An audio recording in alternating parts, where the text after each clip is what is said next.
Back for another stream on Resident Evil.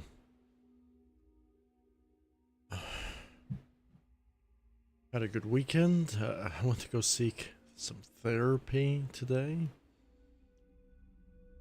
But I'm kind of struggling with some mental health problems, so I'm gonna have to therapy and going great.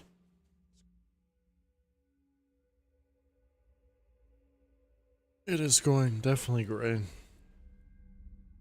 And I think most of my friends in real life know that I've been going through a really, really bad health crisis. That's actually getting a lot better as well.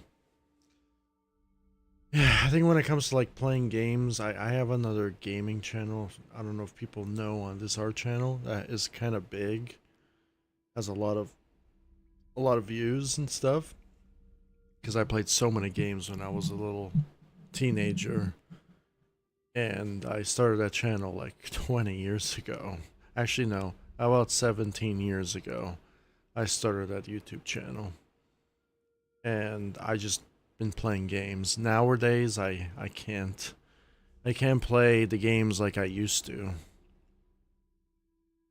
Can't really play the games like I used to. I do want to try some games that I bought. Ryan, I think the only games that I'll play are the games that I really like Metroid Prime or Resident Evil, as I'm remaking this right now. When it comes to art and trials, this is gonna be my last map. I said I was gonna make a part 2. I'm not gonna do that. Okay. I think yesterday I got a bit annoyed because something broke on the map. This is going to be the last, as I said in the description, my last trials map. If I can finish this build for whatever reason, I'm going to not do a part 2. This is going to be my last Trials Rising build. After I do this build, the stream series, I'm going to make a showcase video, obviously, of it, and then I'm going to do one final stream replaying through all of my Resident Evil maps that I've done throughout the years, right? And I want to actually go back to Trials Fusion if the servers are still available. I'll say that for the very ending. If they're not, then you could watch the showcases here on my channel. That's going to be the last build I do with Trials, and pretty much the last remake build I'll ever do. The final remake build I'm going to do is the Resident Evil 1 Mansion using the Unreal Engine. That's going to be probably the longest, the most complicated, and actual game design stream you'll see on my channel, which is going to be pretty awesome because I can get to really do some complicated and great things. So that's going to be the series I'll do there. When it comes to making my own games, I may not live stream that on my channel because of copyrighted issues. I don't want people to steal my shit, you know? So I may not live stream when I make my own games, but I'll definitely like showcase it after I publish it on the store. Like I'll definitely make a showcase of my game that I make. My first game is going to be like you roll a marble around, and I think I'm going to make it for all ages. It's going to be a very, very cool game. It's not going to be a hard game to make, right? So that's going to be my first game I'll ever make. Right, so yeah, super simple stuff.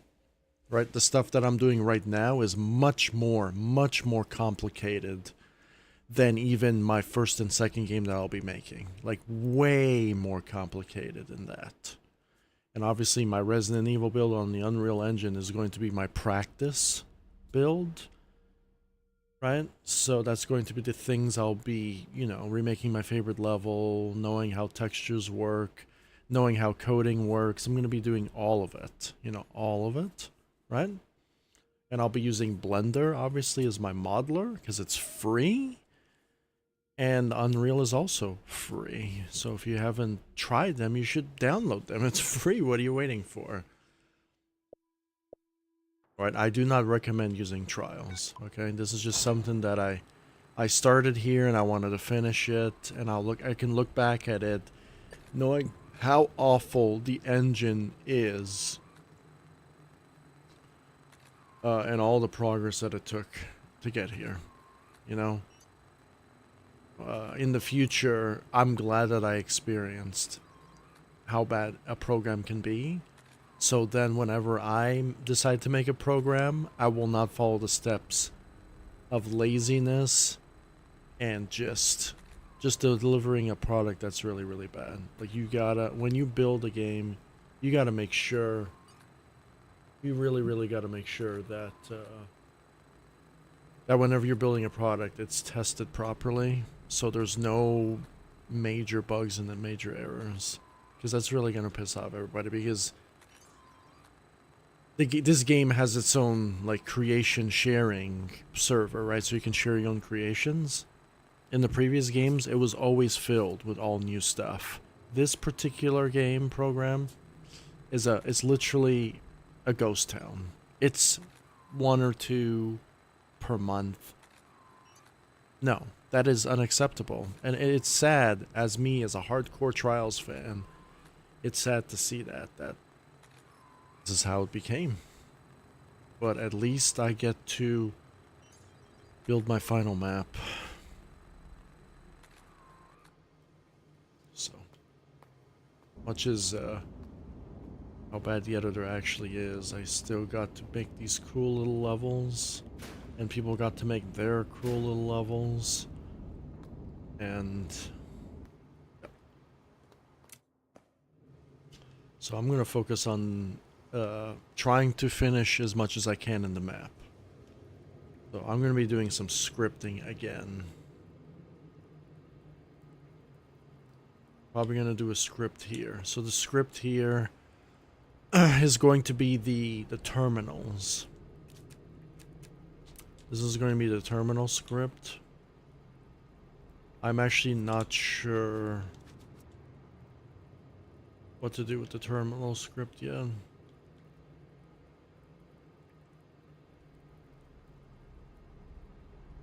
Sure at all.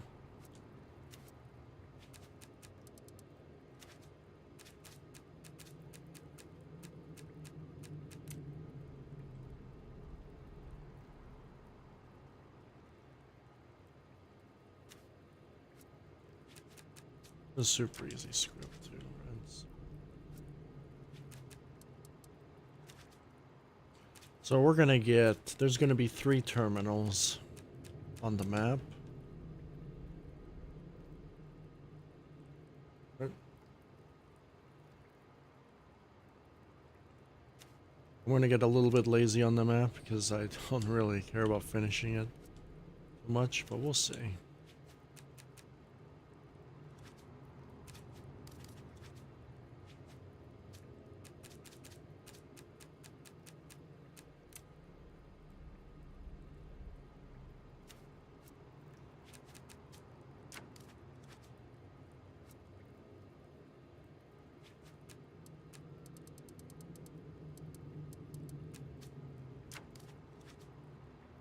So we're going to obviously have 3 terminals.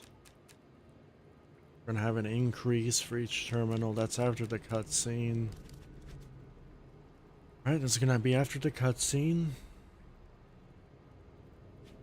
Right, so we're gonna have a terminal, cutscene, lever down, green. Right, that's all gonna be in the terminal aspect of the cutscene. The only thing this is gonna do is turn on the door, maybe. I'm actually not sure. It all depends on how much room I have.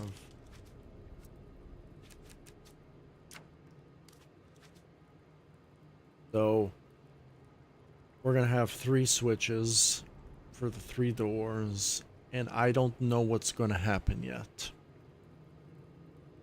Normally unlock a door, but knowing how much space I have, I don't know yet. So this is gonna be a separate script for whatever I decide is gonna happen. I'm actually not sure yet what I want to do.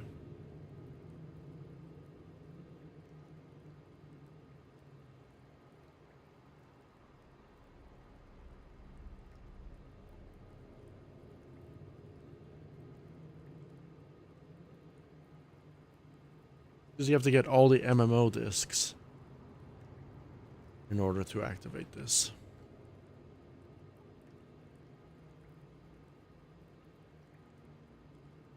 So we're gonna see. I'm not sure though. The calculation's already done, right? So just gotta focus on the level design now. There's gonna be a few doors actually. I think these are going to be these type of doors.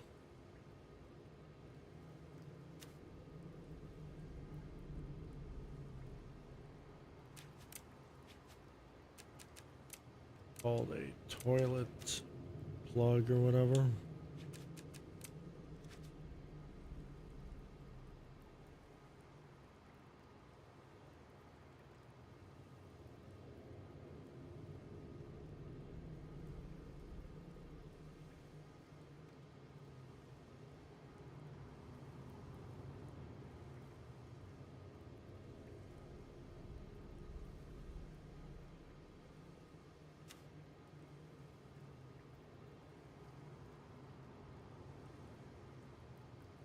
I like that. Maybe.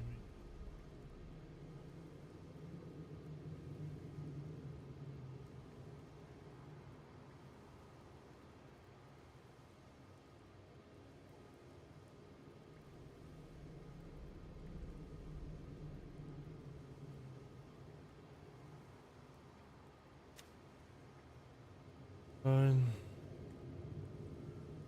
Put it around.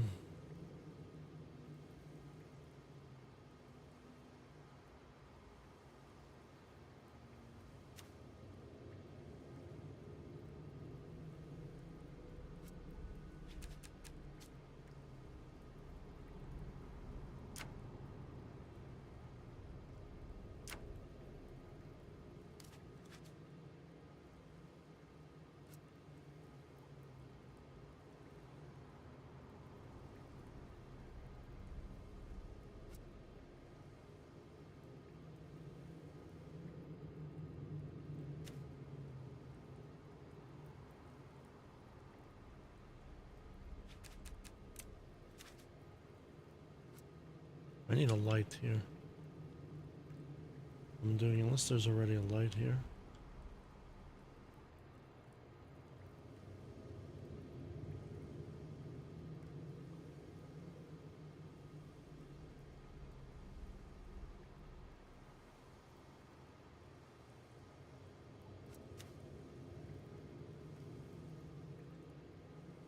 So I don't really like this level too much. So I'm cutting a little bit short. Add all these additional rooms here.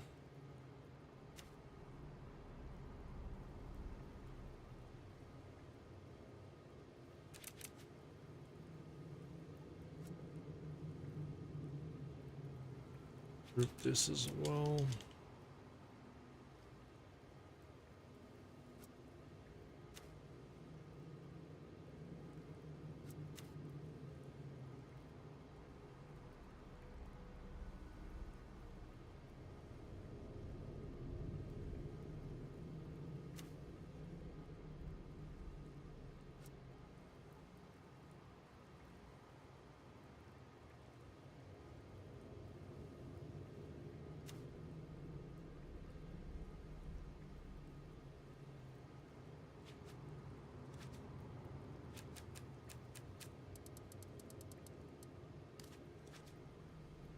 I never got the indicator saying that I'm close to max space yet.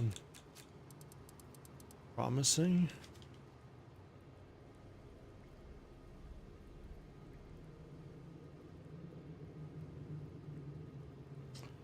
So we have this.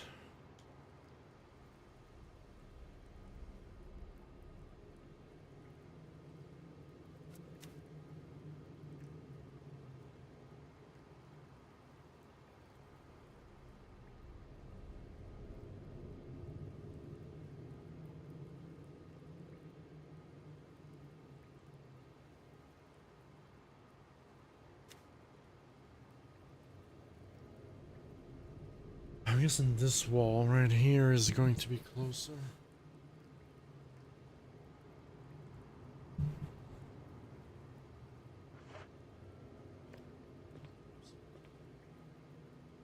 So we're gonna have like a double wall.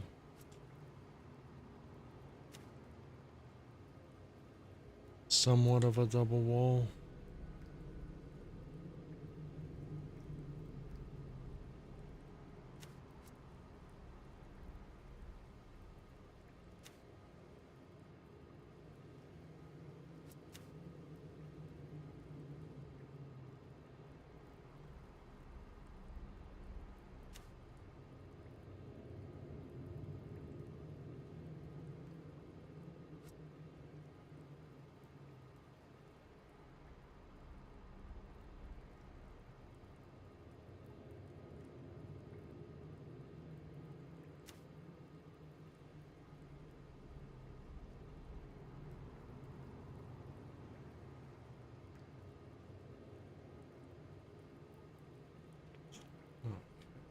Do you want to have wall up here?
I got a problem with the steel gate over here.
So that gate is...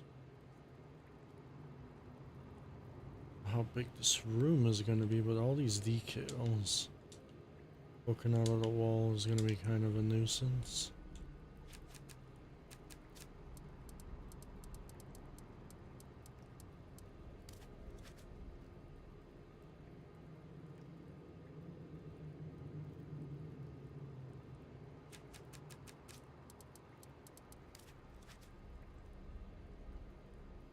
Good.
These doors are definitely green.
hell am I gonna do that? There's no transparent objects in the editor like that.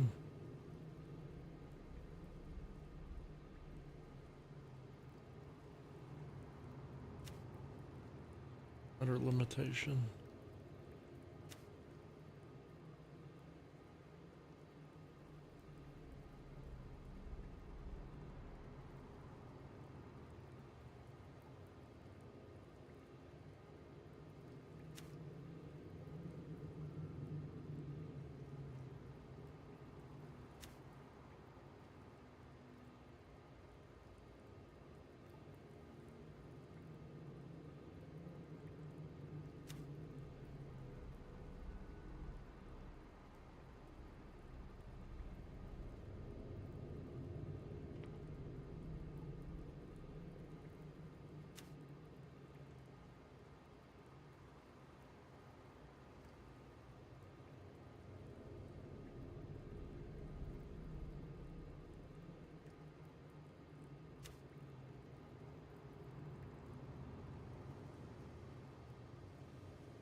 Okay, looks like there's a gate here.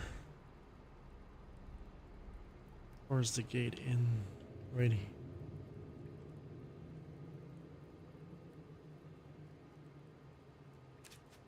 I think we can just kind of go in the door here a little bit.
Some sort of like fog. It's the T virus coming from the ceiling.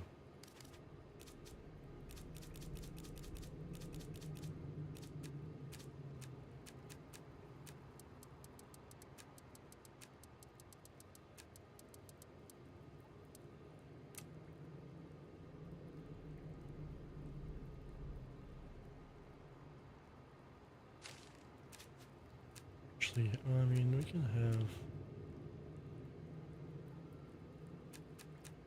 actual poles.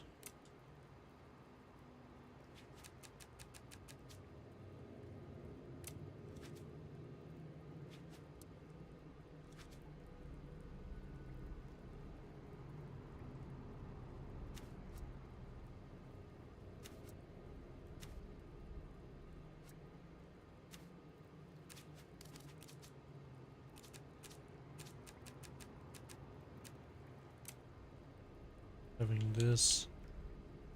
Being honest, this is like the best thing right now.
Have to leave that alone, that little part right there.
I can't really do that.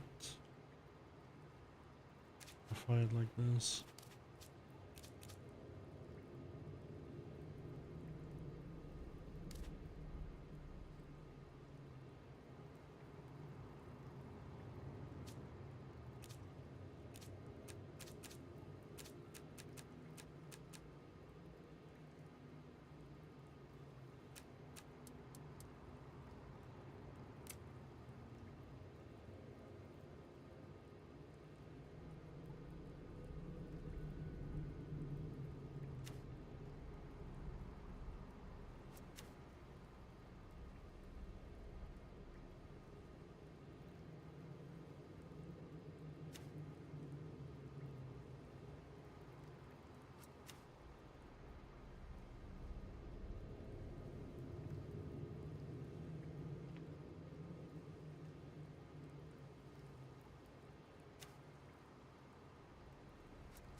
door.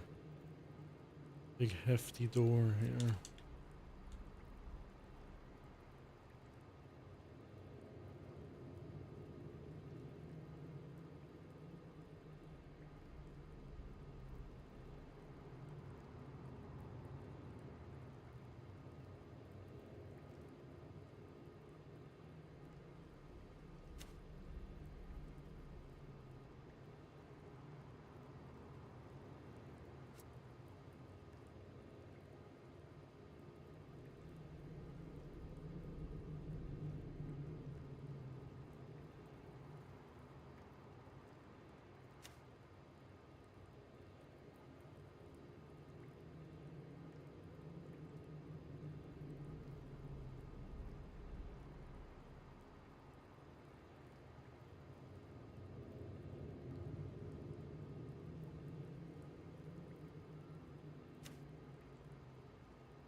Probably don't want a hefty door.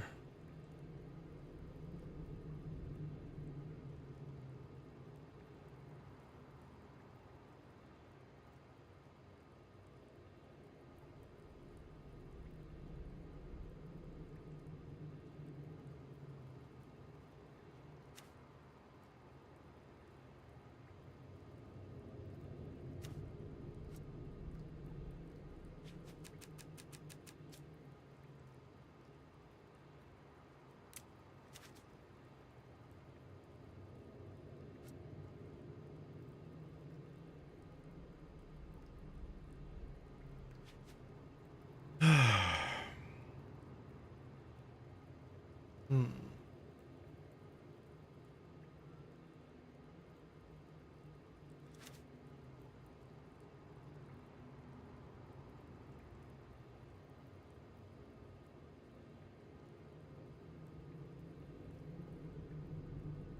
What will it open?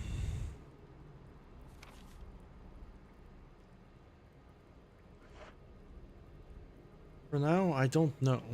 I don't know. I don't know what to do with this door. This is going to be a question mark for me. I'm going to leave the door as it is. and figure out what to do with it when I get there.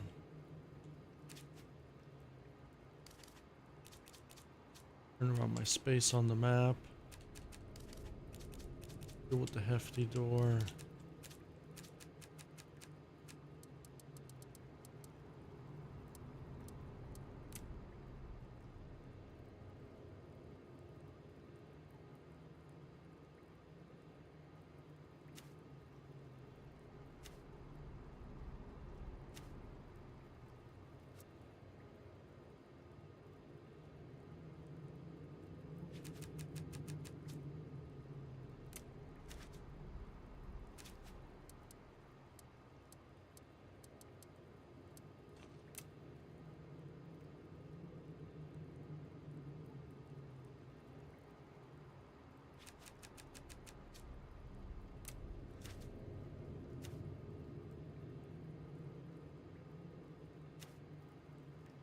Deal with that. There's probably put a camera system here.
I wanted to.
A surveillance camera there.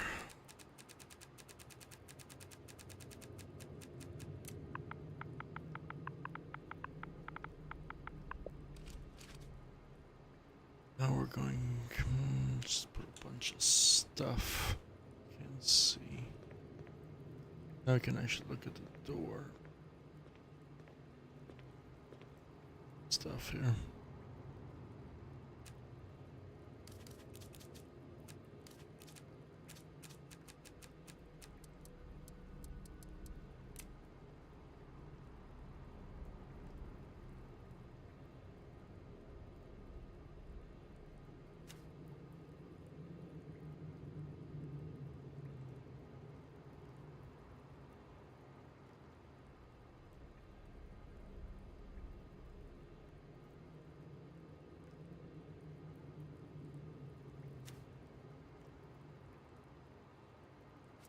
A little bit lazy.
Color this.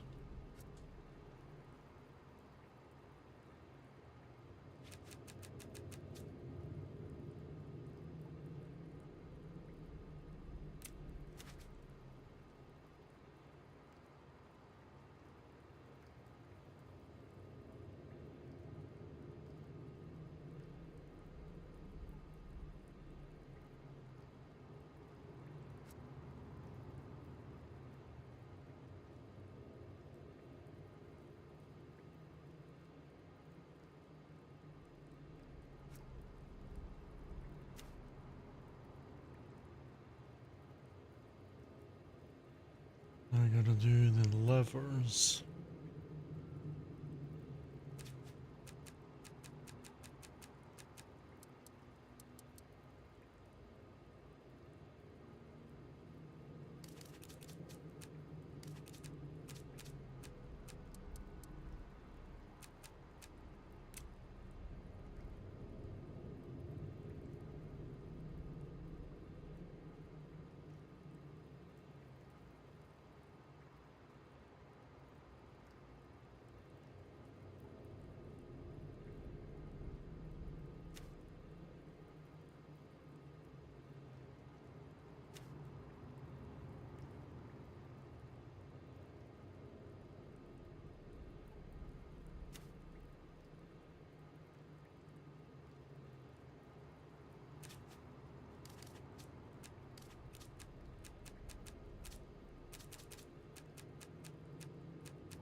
Blinking lights.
Stupid.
Yeah, we need to have a separate switch for all of them.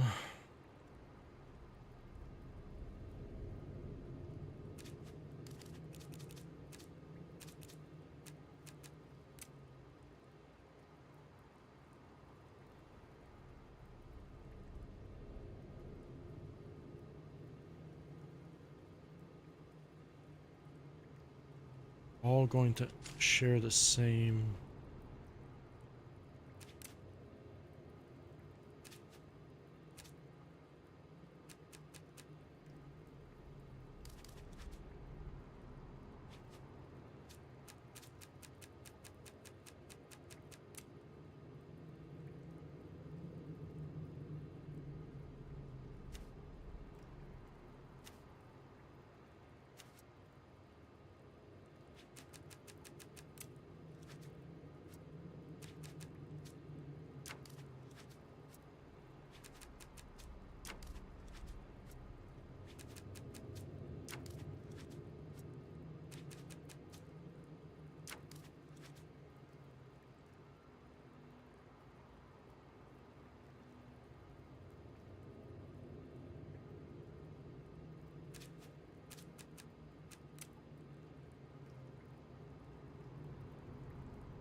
Window.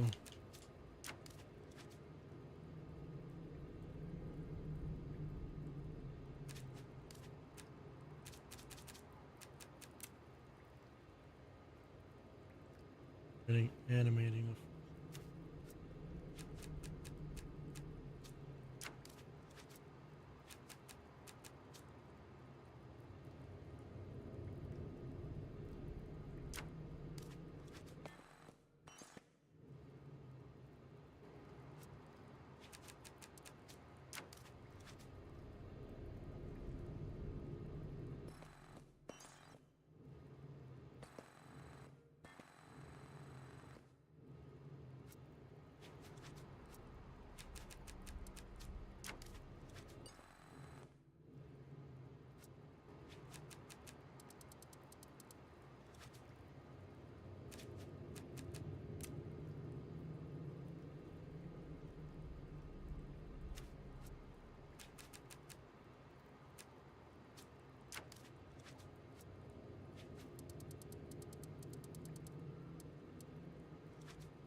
Copy these.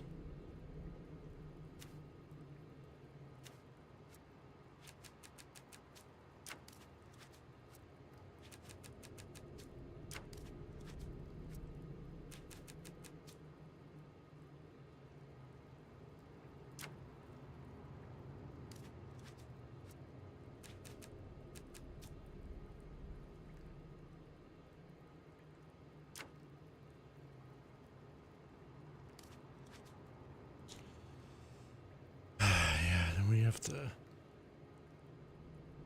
do the editor script for that.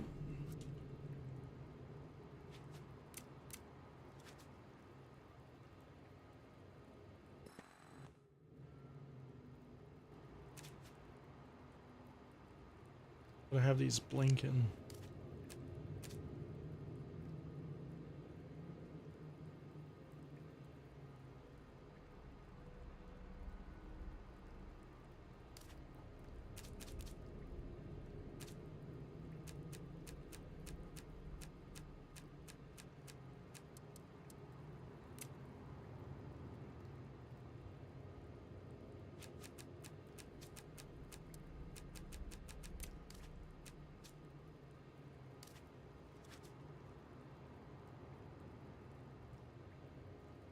They're gonna share the same script.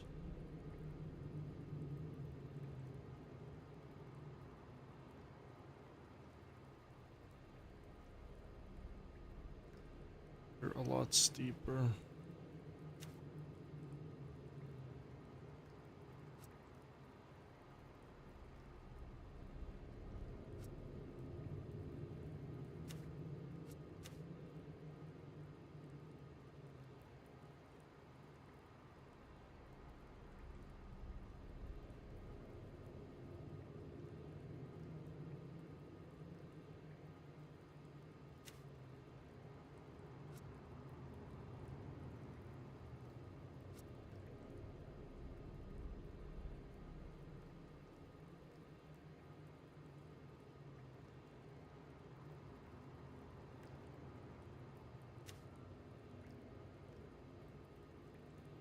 Big too.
People on Nintendo 64 won't be able to play this map.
Oh yeah, each one is gonna turn on automatically.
Now we gotta do the kind of this mini script here.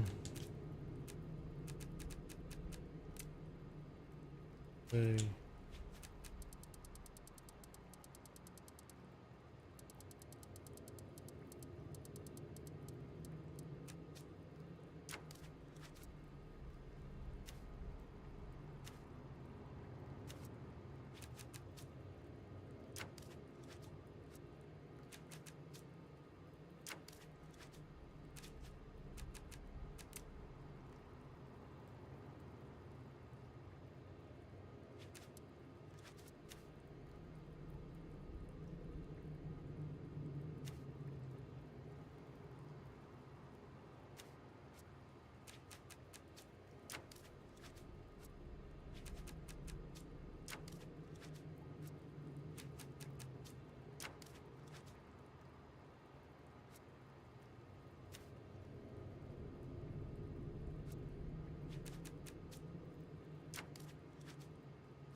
Good.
Can't put it here either.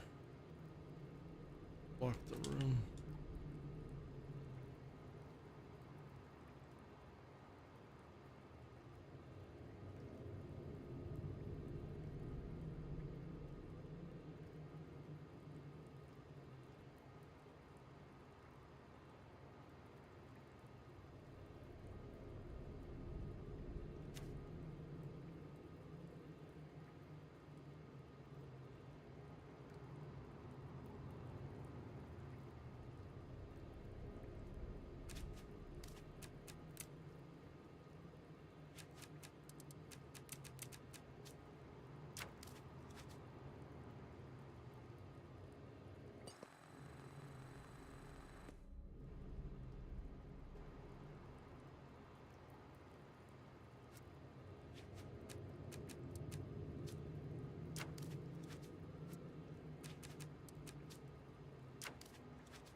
Want that off.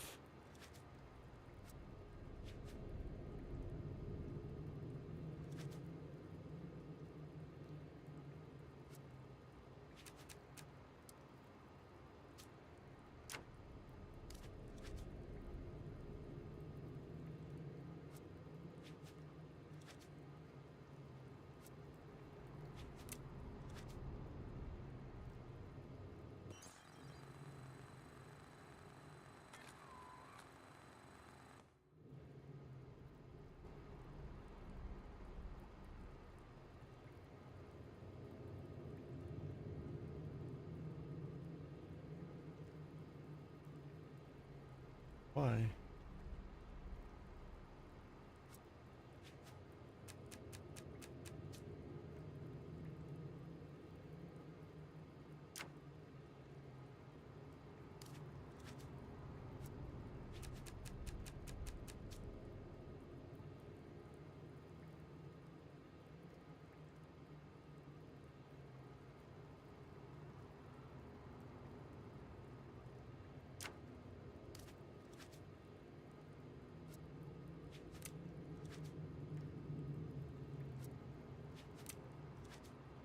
Blinking red.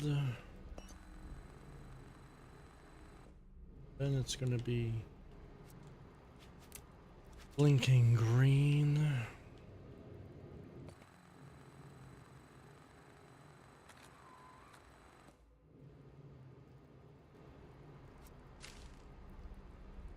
Be the starting of the script at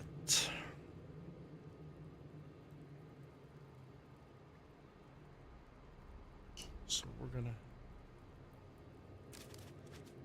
script for each one.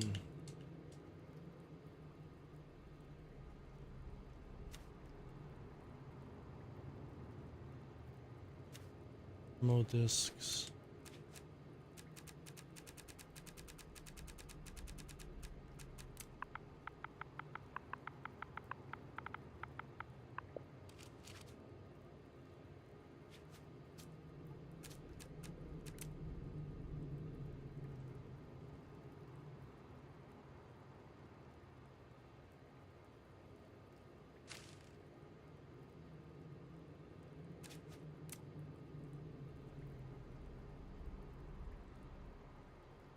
You want a sound effect when it's off.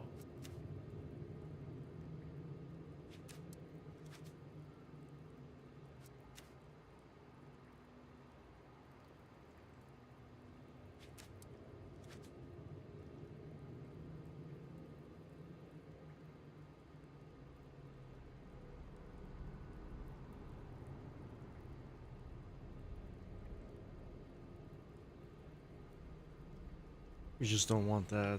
I think we just.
Yeah, okay, so a bit differently than an actual game. We're gonna go.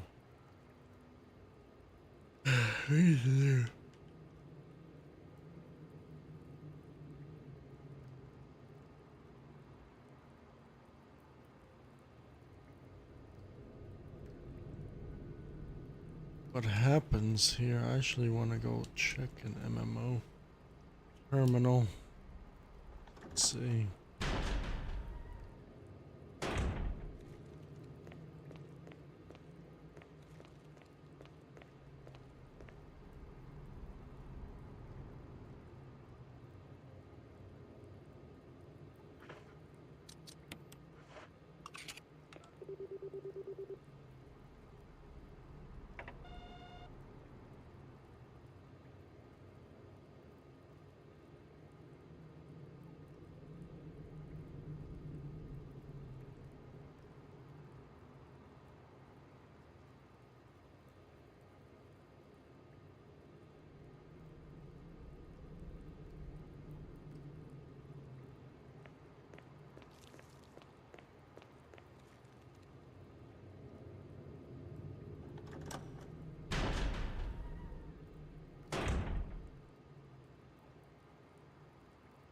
That's the middle one. The one in the room is the middle one.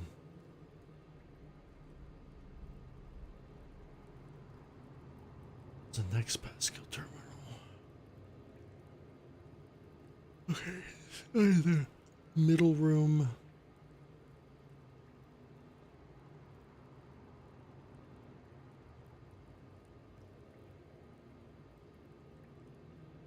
We're gonna have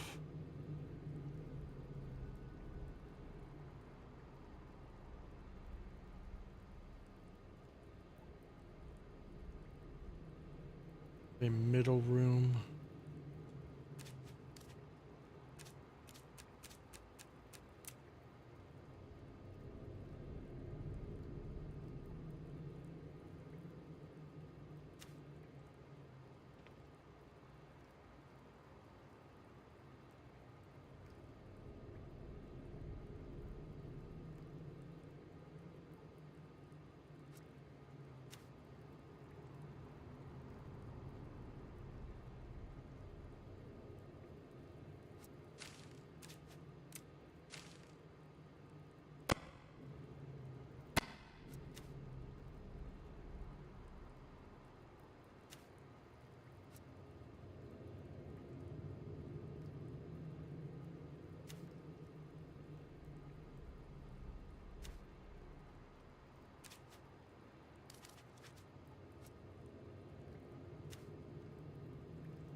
And broadcast the same camera.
We don't need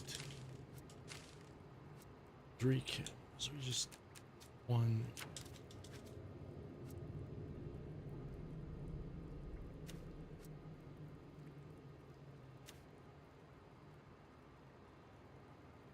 And borrow the same camera.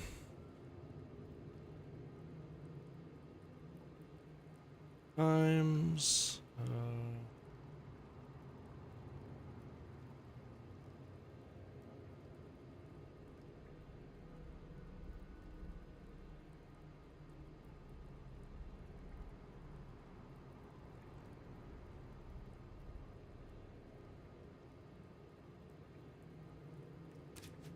Probably want to do this.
Want passcode terminal. When we use a passcode terminal, I want to be able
and I want to be able to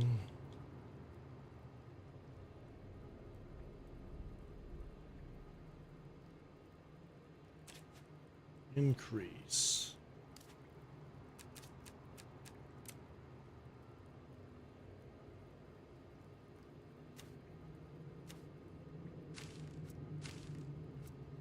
Let's do this, right?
No.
Just done for then. I forgot to do one thing already.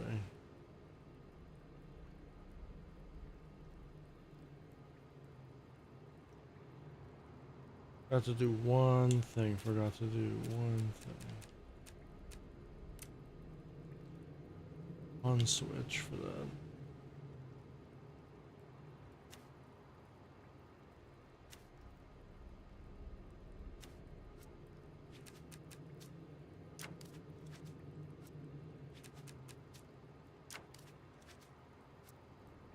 Sure, which ones are on and which ones are off.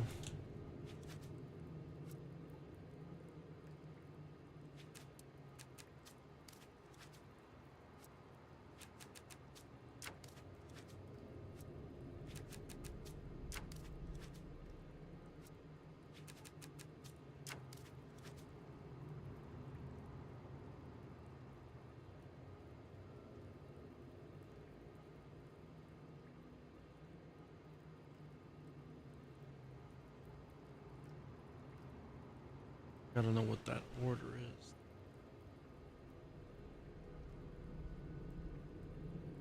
I gotta know what that order is.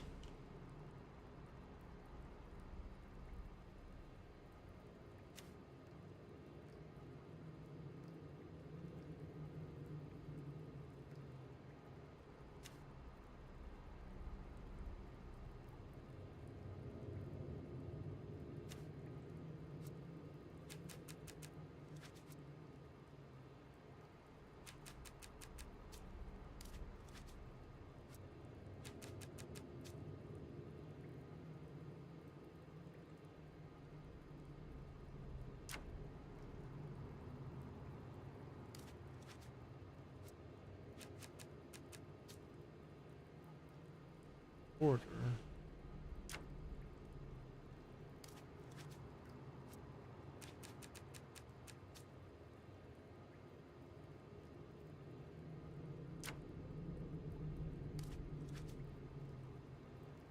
You know, the middle transmitter is that, and I can just play around with the other transmitters.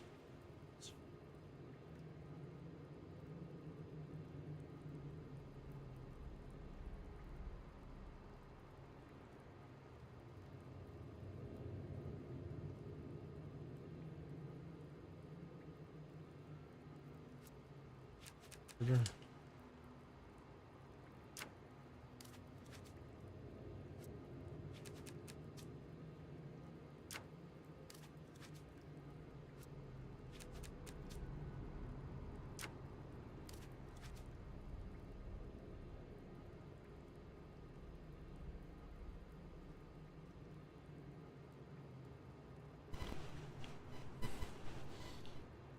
That was gonna be like another complicated little script there.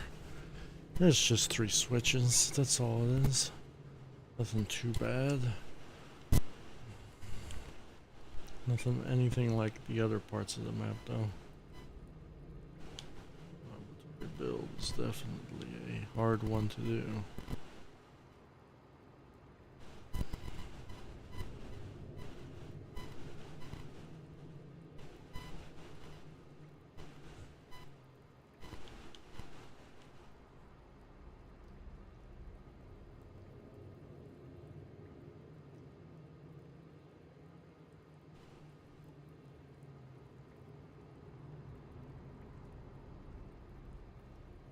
Now, the ammo discs. How will this play a role with the ammo discs now?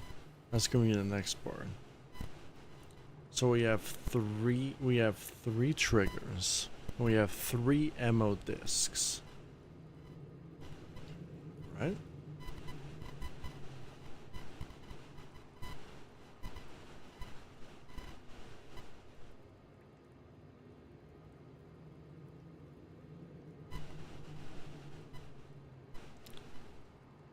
So we need to have every time we pick up an ammo disc, but it doesn't really matter which one you pick up. It's gonna be the next bit of logic. So we have 3 trigger fields. We have 3 trigger fields and 3 ammo discs. So what's gonna happen here is it doesn't matter as long as you have 3, right? If you hit all the triggers, it doesn't really matter.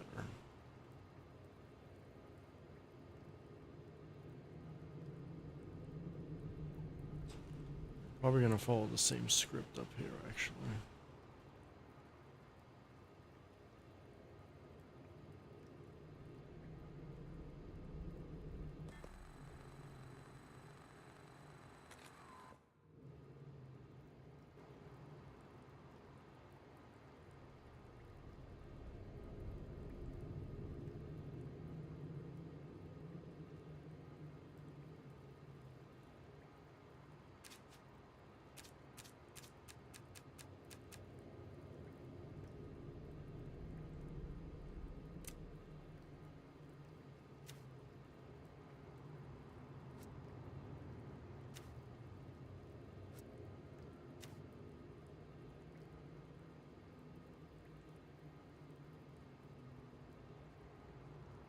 We have at least one.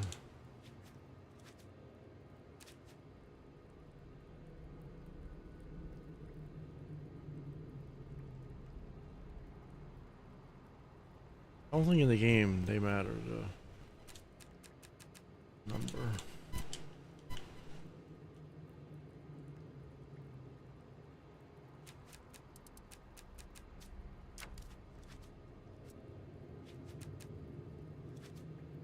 We're gonna have 3.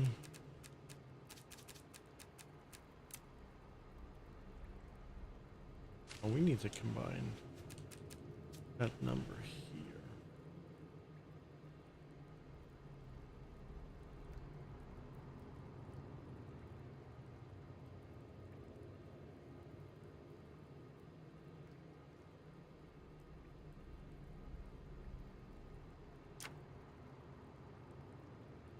We already have 1. That's good.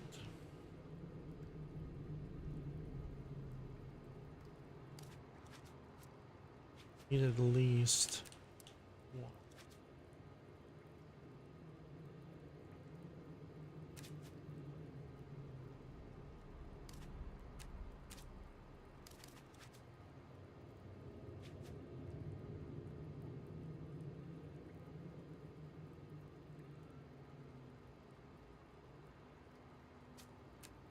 We have 1. We need at least 1.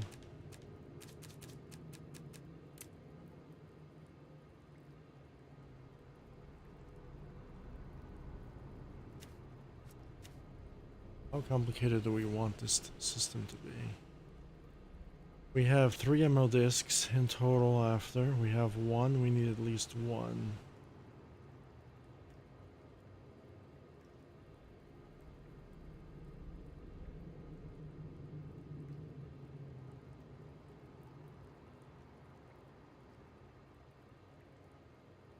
Zero.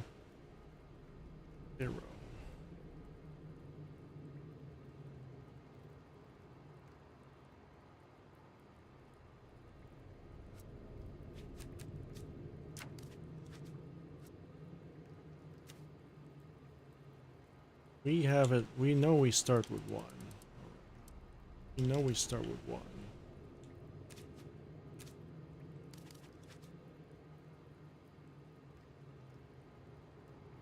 We start with 1.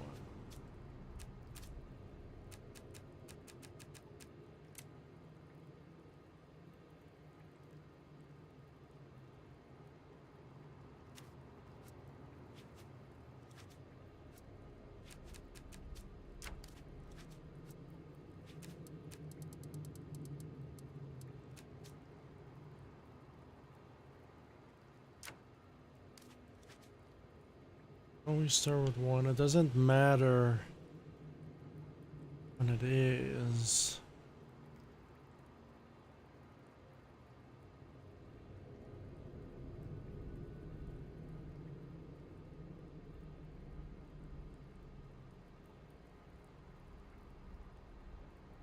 Oh, start with 1.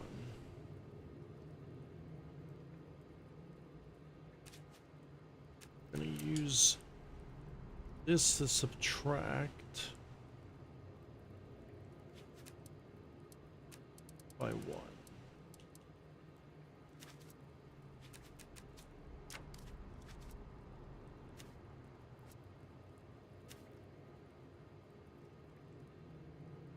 Now how many ammo discs? We already have 1.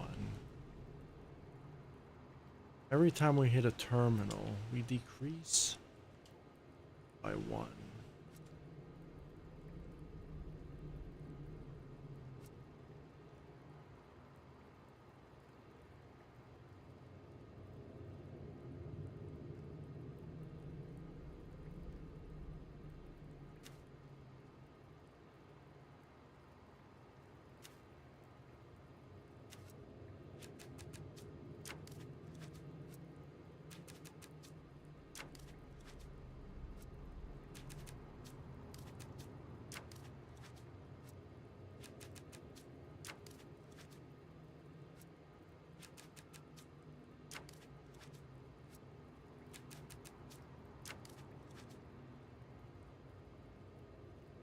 Every time we grab an MMO disc, we got to increase by 1. We already have 1 in the beginning.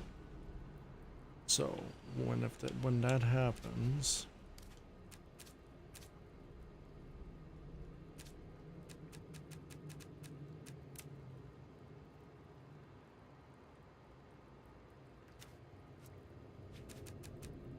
event will be on true.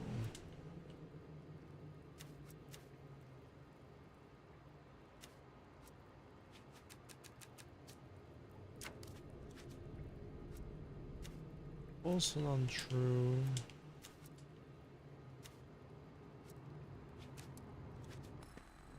False should be on. No, right now it's on true. Already have 1.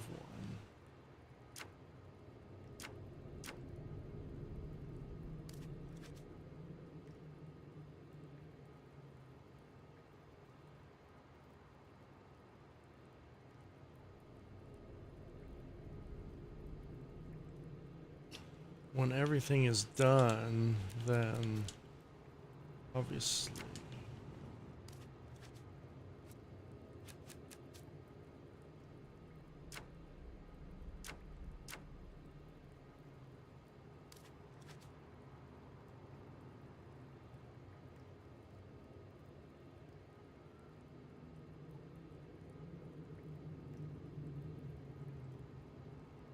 so I collect an MMO disc.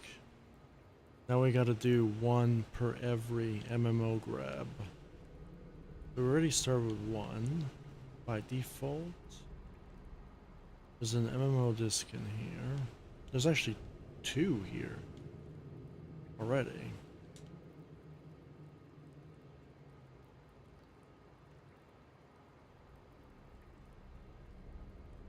What?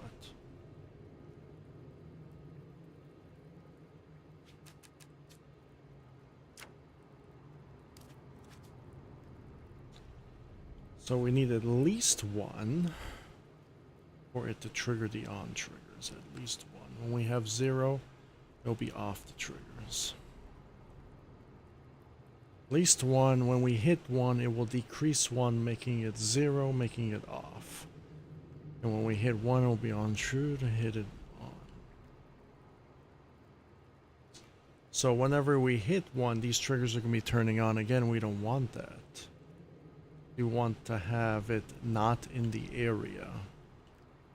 And we actually need some following animations for that, which we will have for each one of these events.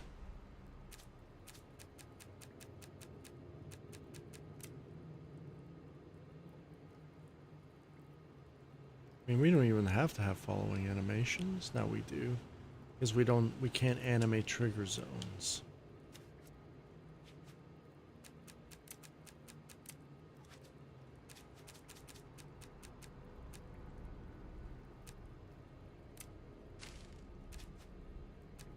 Need to subtract and add trigger zones, so we need to do it this way.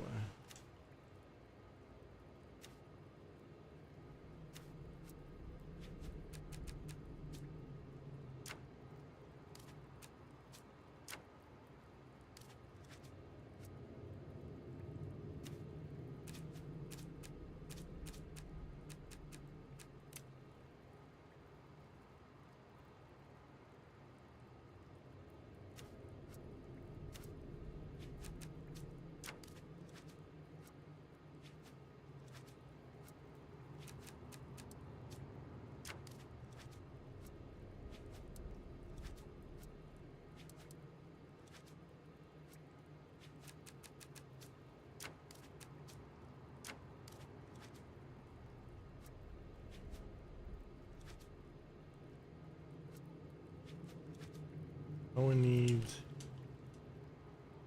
3 of these position values. Borrow this.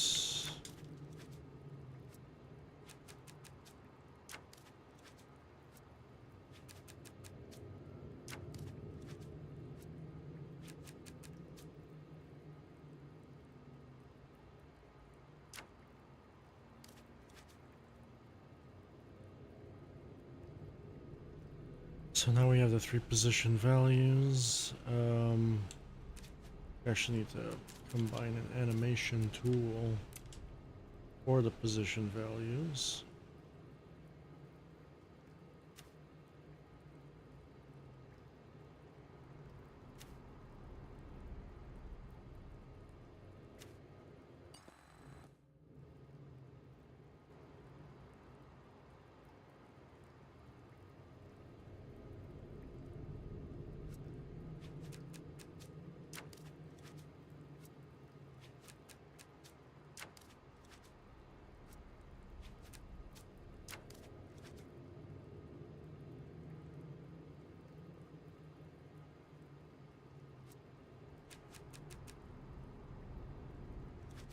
We're gonna have to have the joints.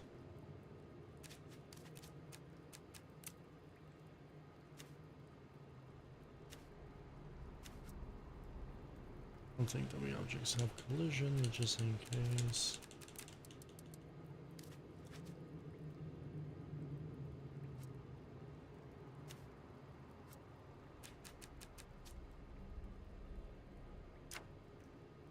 Maybe we can animate collisions, can we?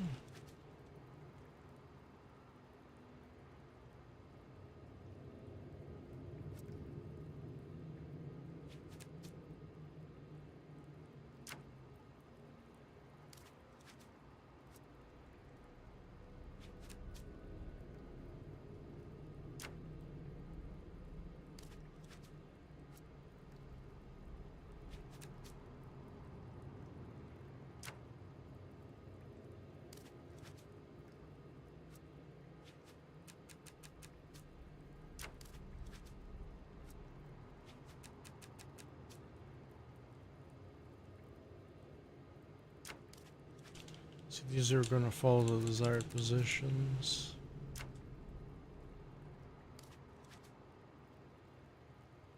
What is a desired position we could do?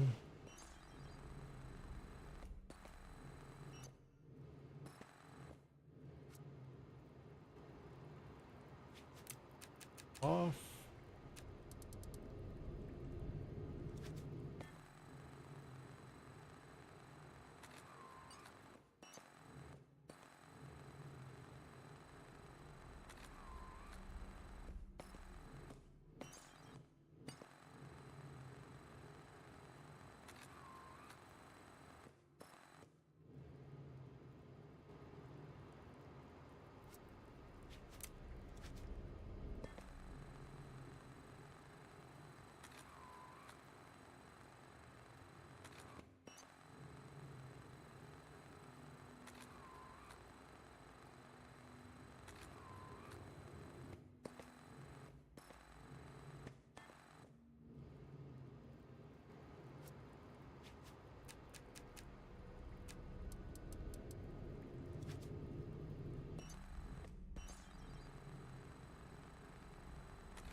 You could just animate them. It's probably so much easier.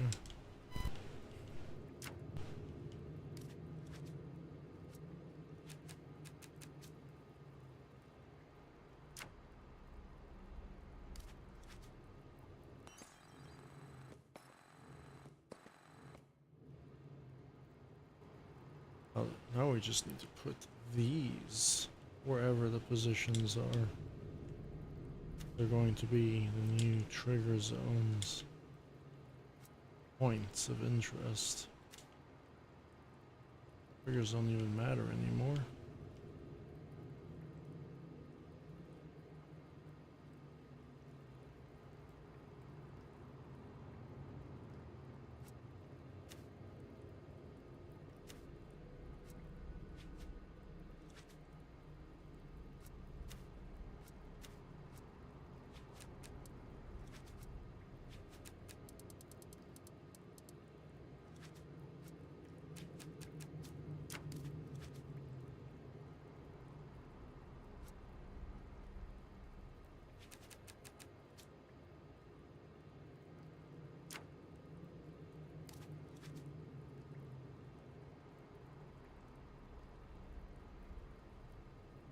Add, subtract.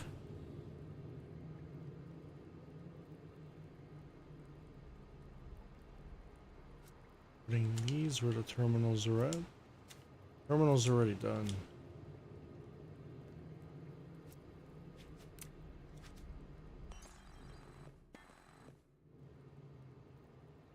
As soon as we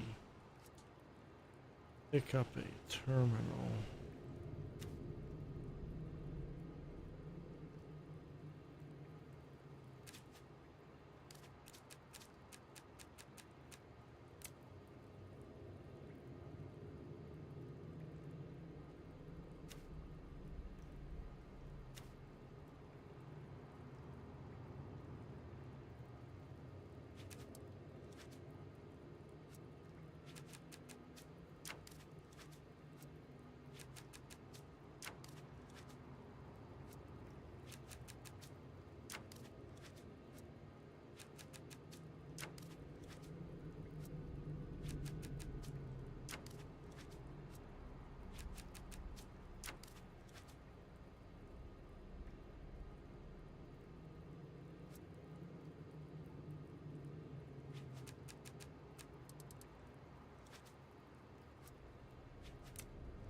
What are we doing here? Oh, we just fucked it up.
Already tired.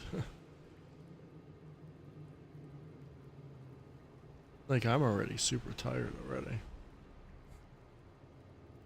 Really, really tired. I'll just change this video to terminal lock scripting or whatever.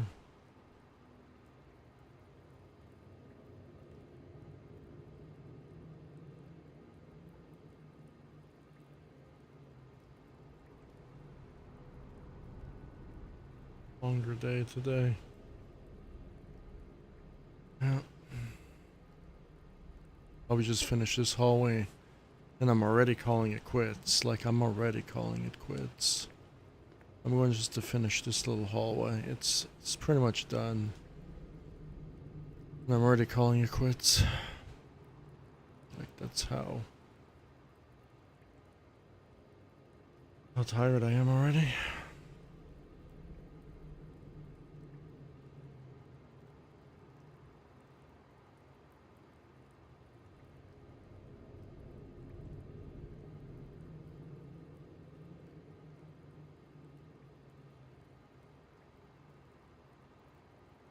Guess I can just for testing purposes, or just not for not really testing purposes. Reward the player, because I don't even know what this is going to be. It's supposed to unlock a door. I'm actually not even sure yet.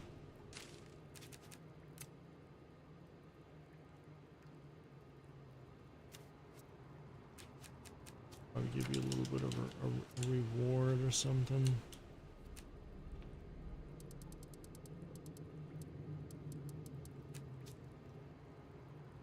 By one, and this is optional too.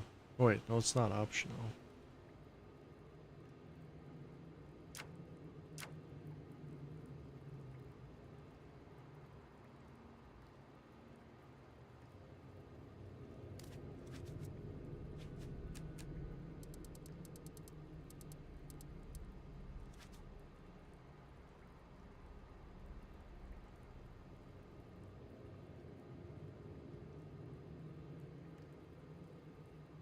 This is Resident Evil. I'm just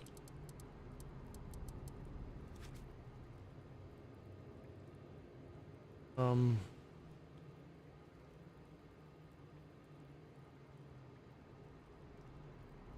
there, we're done there, everything's done there.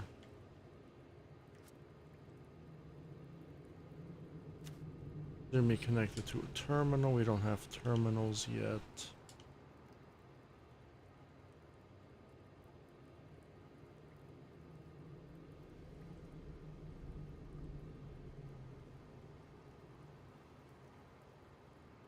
10.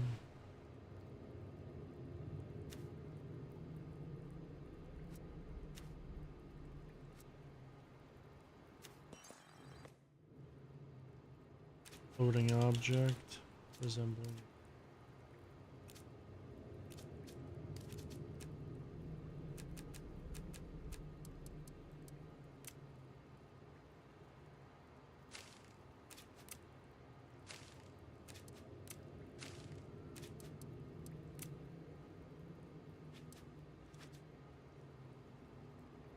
Criminals, but they're not going to be these. I mean, they could be, but I'm going to copy it exactly.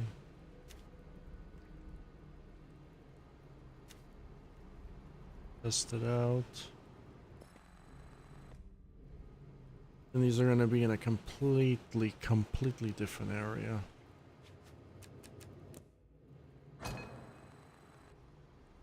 This is a very complicated map, by the way. No one's going to beat it. I mean, no one's beaten the Zelda map, and that one wasn't.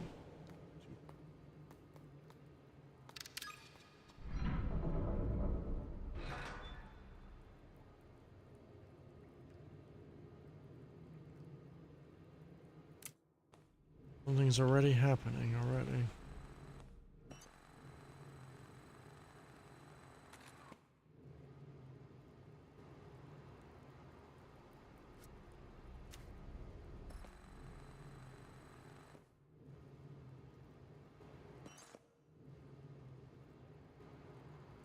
To in addition to that camera,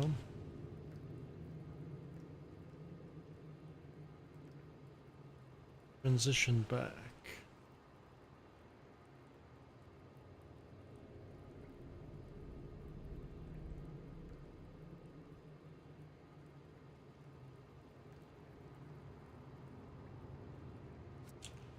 Reason why it's not happening, because we never connected the dots.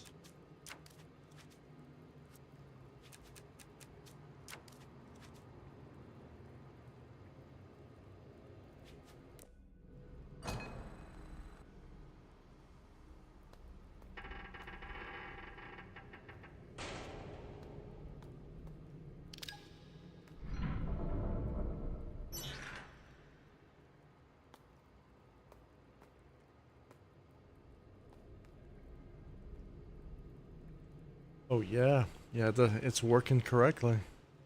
It's actually working correctly. It's supposed to work like that. You do not have another MO disk. Therefore, we have to subtract an MO disk.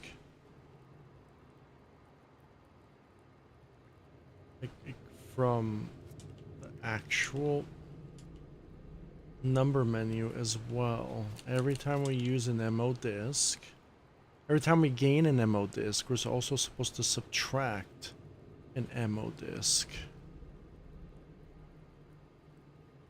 from MO disk menu.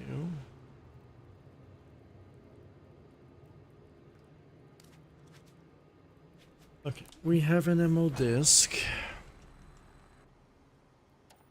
right now. We default by 1. We can access any of these, any of them. We're gonna go for this one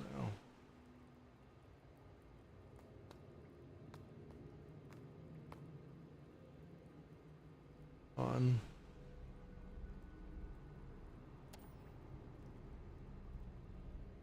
One MO disk.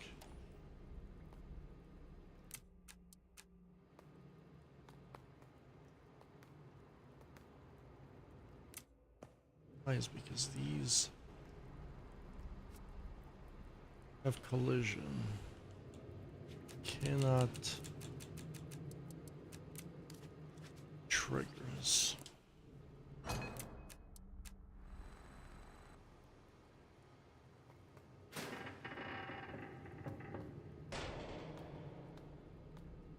Get this one now.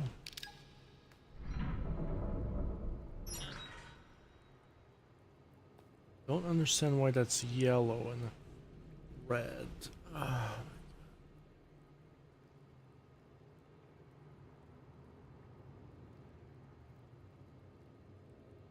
We're gonna say scrap that part, because now we're going to the color bug. Now, the color bug is really annoying. This happened in my other Resident Evil map. So there's a color bug. Which I kind of fucking hate, to be honest.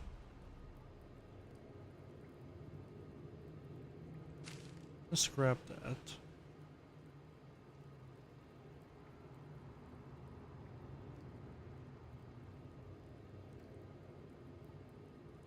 For every time we get an event, I'm just gonna turn something green, just like in the original game.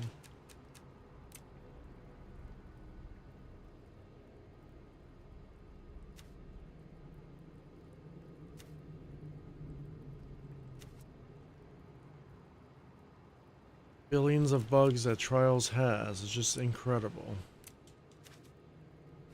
Actually pretty crazy.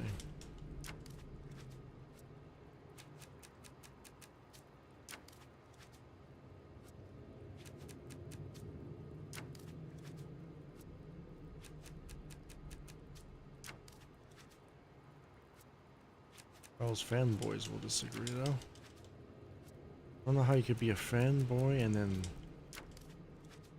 not accept that your game is just bad. Like, part that drives me insane.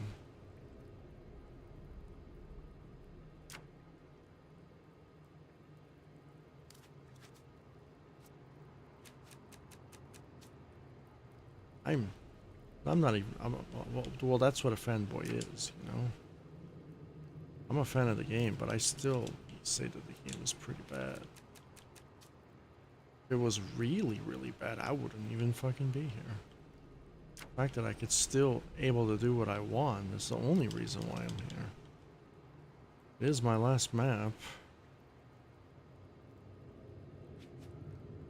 I can archive all those stupid occurrences that happen, all those bugs, all those errors. See how it's done and see how stupid and frustrating it was to build.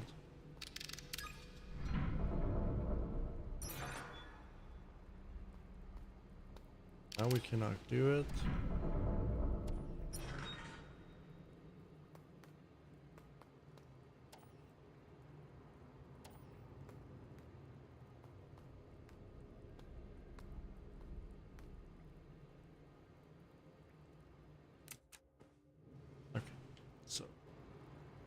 Something, okay, well, I mean, we're not supposed to activate the other trigger. I think the reason why is because it's increase to decrease.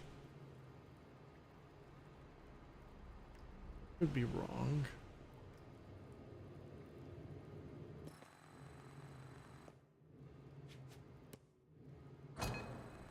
That's exactly what's happening, actually. These are not going to be all in one area. First one.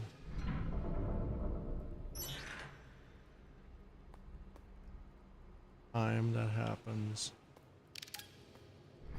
No, we cannot do those ones.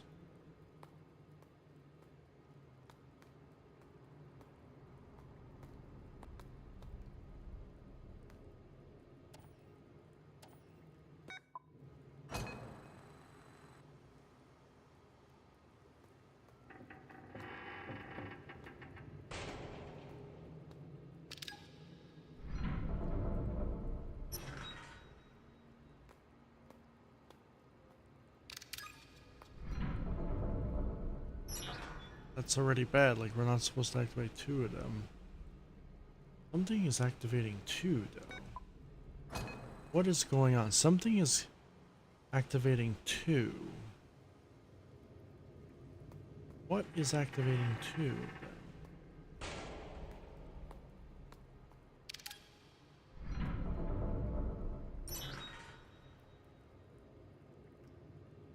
We have three.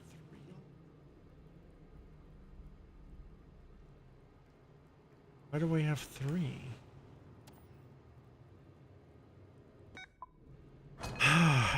We have one.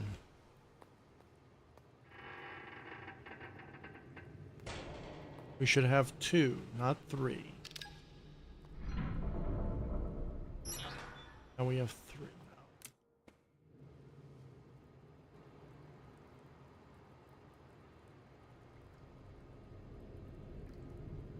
We're only increasing that by 1.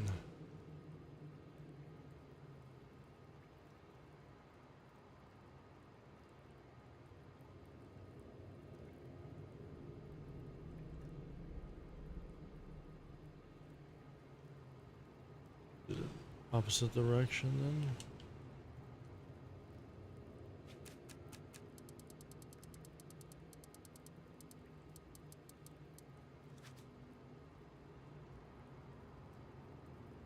I should only have that by 1.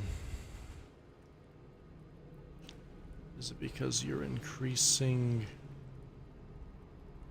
1 again? No.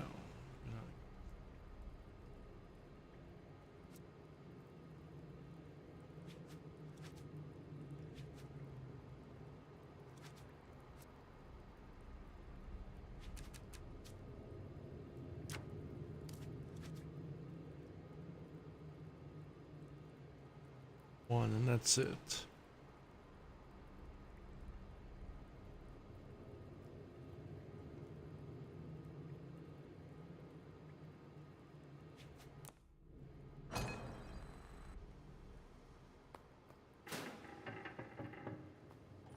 I have 1.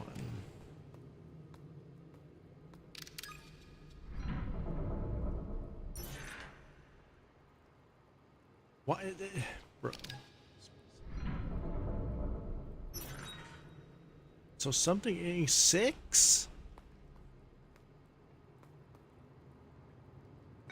Goodness, dude, the triggers are so bad in this game. The triggers are pretty bad in this game.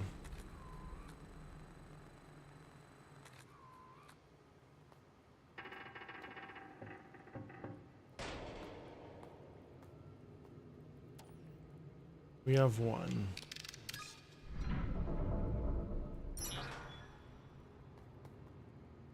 3 for whatever reason. Now we have 0. So if we have 0, we are not able to activate. No more triggers. Problem already.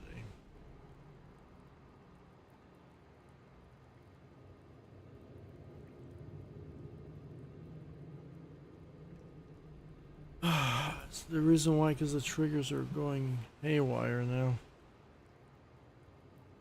We're at 1.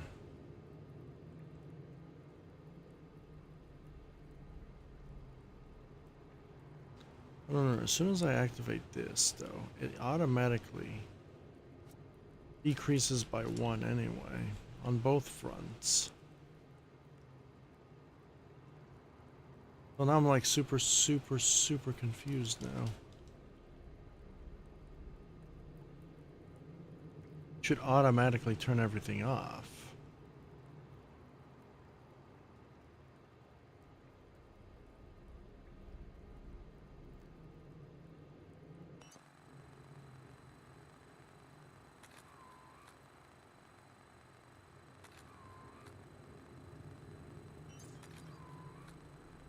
Now it's turning everything on. When it's on false, it should turn everything off.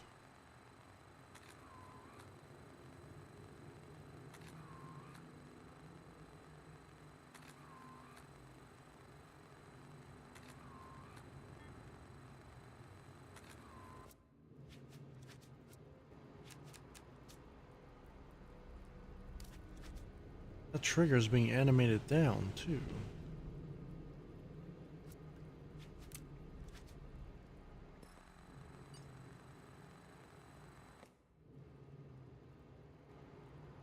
Triggers in this game are fucking broken.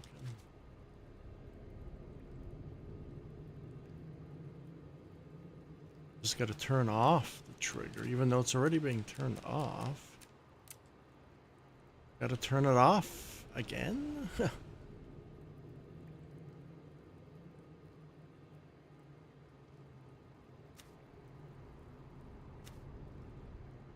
Turn off all the triggers even though they're being turned off. It's total sense.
I don't know why we have 3. We just turned off the trigger. Like, it almost makes no sense. I turned off the trigger, and now we have 3 points when we should have only 1. Only 1 point. So there's multiple signals are being transmitted for whatever reason. So now we have 0. We shouldn't turn any other trigger on. But we're gonna turn something on because it's fucking bad. Oh my goodness, oh, this is so stupid, dude.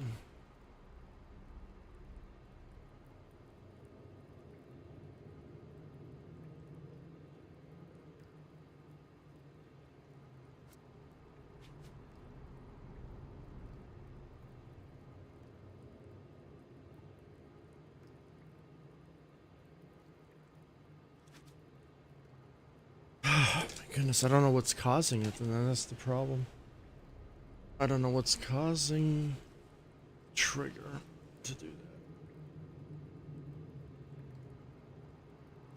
So I'm guessing something is causing it to do multiple instances of one trigger. There is a tool to do a workaround for that.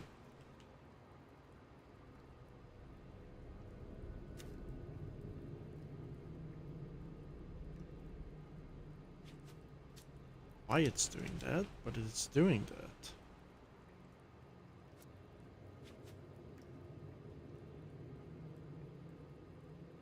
Disable after hit. I'm even gonna like... You have disable after hit on as well. So I'm just gonna turn that off, seeing if that's just a bug.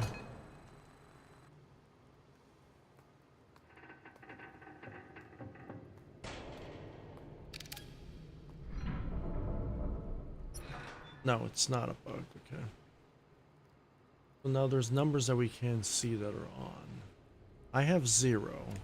Nothing should be on at 0, but it is. Should be 0, and when that's at 0, it's off. So we're going to turn this off.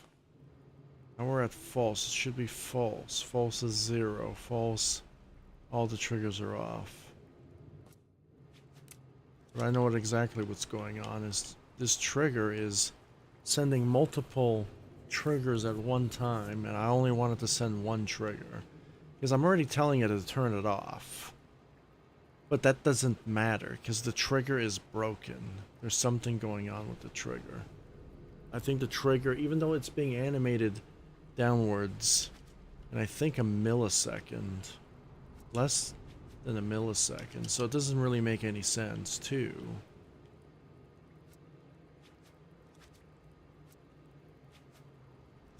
So obviously we've done so many workarounds, so we figured it out that the trigger is just broken. There's a way to fix that. We have to use one of these impulses received. Pulses hit in order to mitigate that. So right now, 1. Event.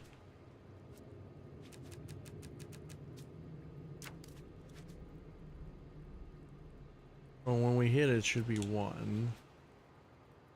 Impulses from 0. So what we gotta do is we gotta mitigate that immediately.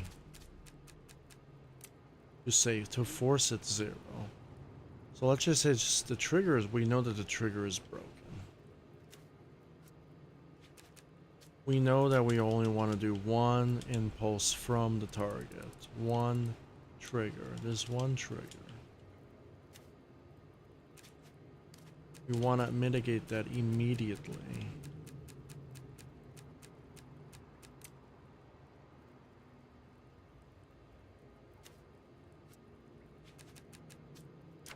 By making that to 0. This is how you would just this is a trick that you would do to eliminate sound sources from playing a constant sound source. You just play it once.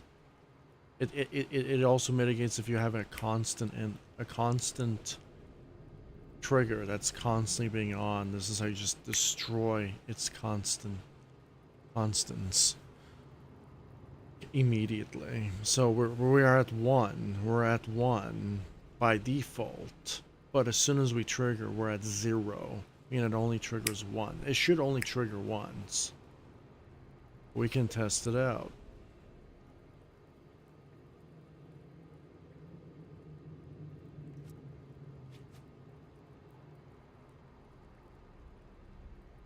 One. So it only sends 1.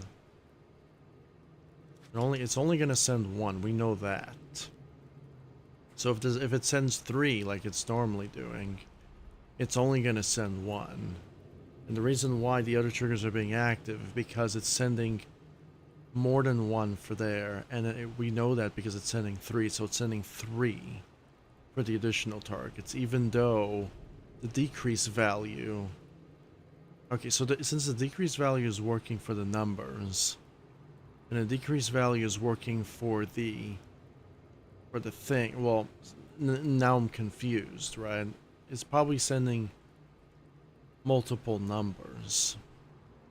But when it comes to the variation event, it can only send... If it sends multiple numbers, then it won't pass through. It doesn't make any sense, but... Because if one doesn't work, why would the other one work? And that's where... It's just trials. Trials is very buggy. Mathematically, it doesn't make any sense, but... And now we have 2, which is perfect, so it's actually working. We shouldn't be able to trigger any of the other events. We still are. Now that is not being triggered. Why is that not being triggered?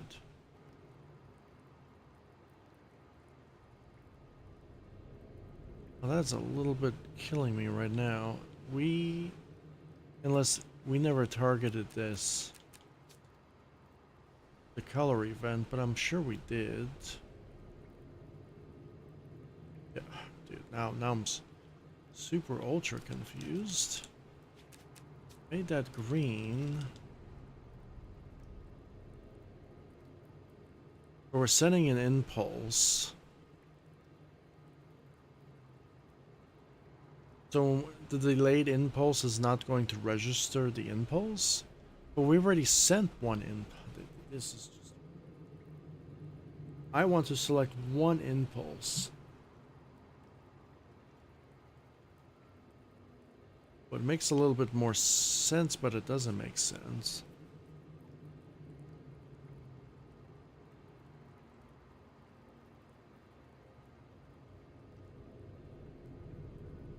You would think one impulse will just keep going. But it's not going. That's the problem. But it's the stupidness of trials that's pissing me off, because the only reason why my HUD is working is it's all the way up here. So the impulse already traveled through. Or else I wouldn't get increased by 1 in my HUD menu, because it's increased up here. So the fact that it's working up here, and this is in the same location where it turns green, is already killing me already. That's supposed to turn green. Now it's not turning green. Now I'm gonna see if it's random. And I don't have to just keep going inside the door over and over again. I can just put my character here.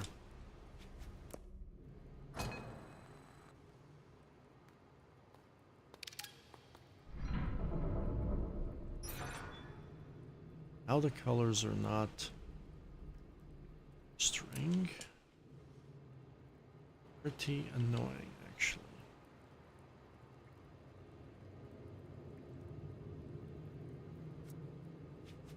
Probably because of that random value. We turned it off. How about this? Reset when disabled. Maybe will help this a lot.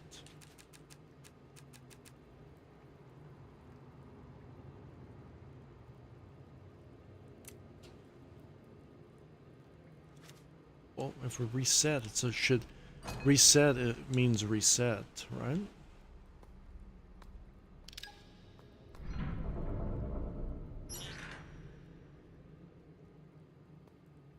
Not changing the color because it's black. Hmm.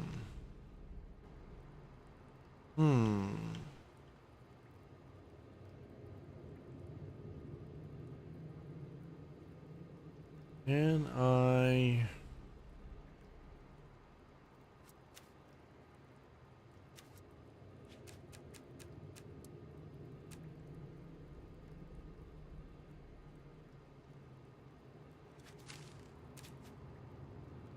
just...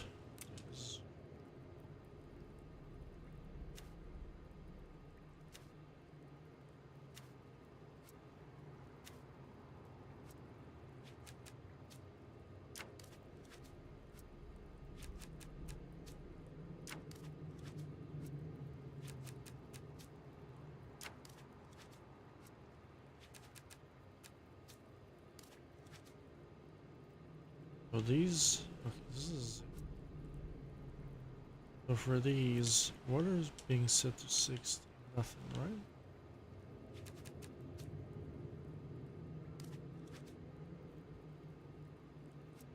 Set all of these to 250.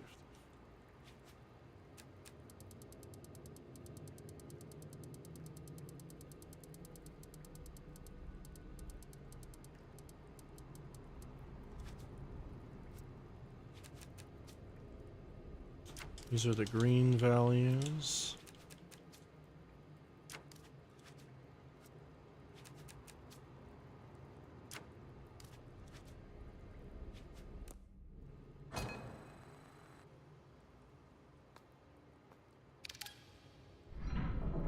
Green? Yes, sir. Now, we should have 0. These triggers shouldn't work. They do work. Makes sense, though. Now we have... Okay, the reason why it works... Actually, I actually don't know why it works, if I'm being honest. All I know is that this part is working.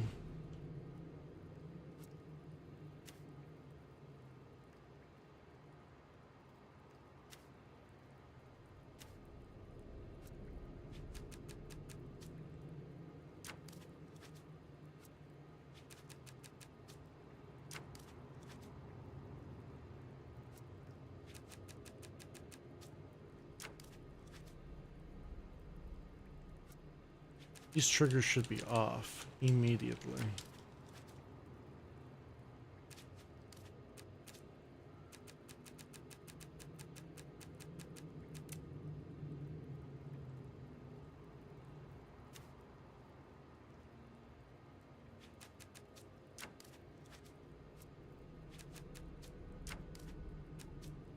It's just the amount of workarounds you gotta do, because mathematically it doesn't make any sense.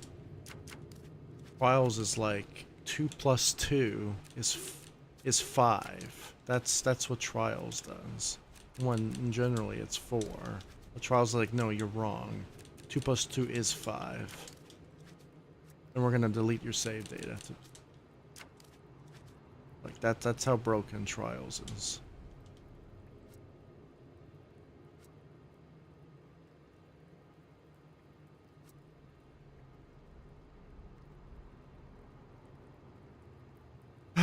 It's kind of annoying, but that's trials for you.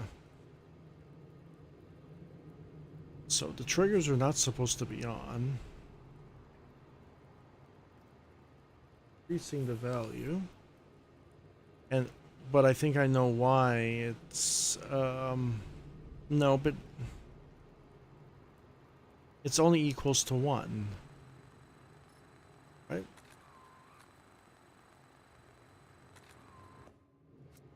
How about we say Raider?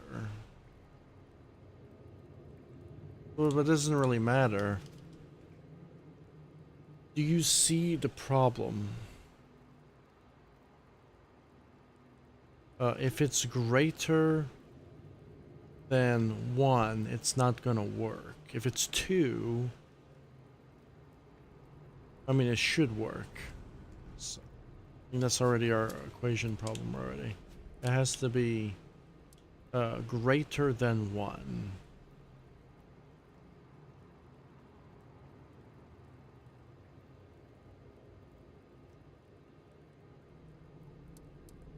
Actually, really, you can say greater or equals. Greater or equals than 1. So it's if it's equals to 1. Like, if you think if it's greater than 1, 1 doesn't work. It's greater than 1. If it's 1, it will don't work. Now it's either it's equals to 1 or greater than 1. Anything less than that doesn't work.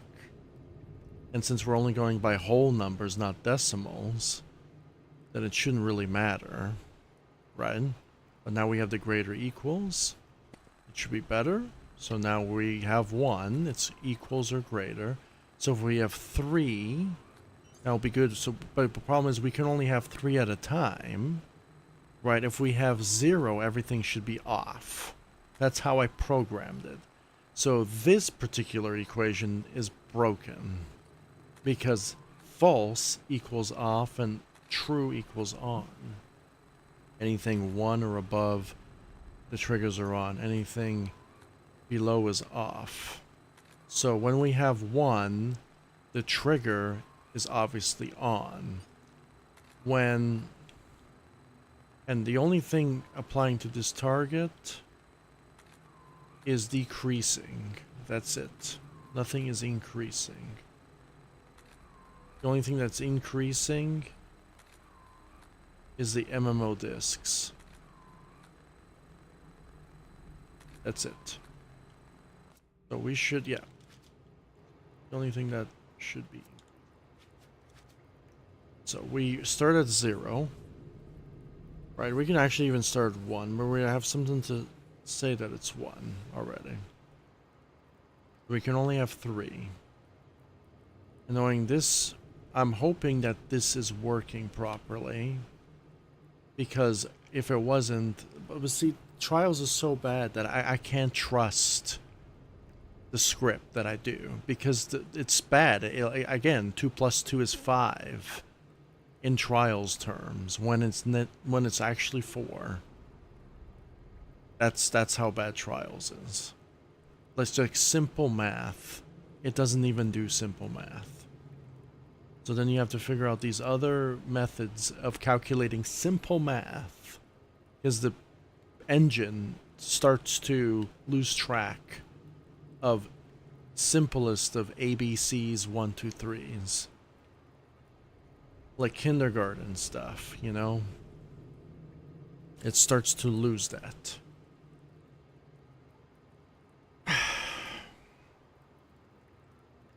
And then it becomes fucking university level complications because like you're trying so many different alternatives and the editor's like, sorry, 2 plus 2 is 5. And you're sitting there like you're fucking bamboozled because you just don't believe that shit. It's incorrect. 2 plus 2 is not 5, it's 4. And that's the problem with the Trials editor.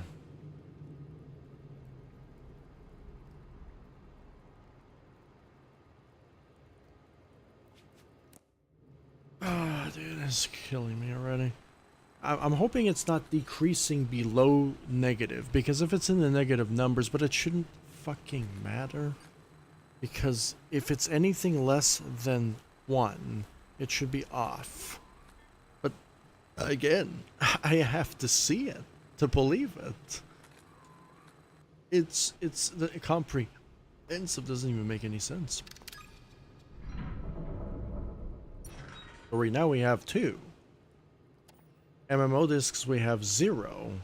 Now our count should be 0. Because we have 2. Meaning that the impulse worked. Now we have 1. I want the key items to be 1, but we can subtract the key items to actually just fucking make sure, dude. Like, I'm I'm really dead serious. I don't want to subtract. I don't know if you can subtract HUD values, but I think you can. So we're going to decrease key item values now. Just for this map. Normally I didn't really do it for the other maps, but now we're going to subtract key item values to test to see what the hell is going on.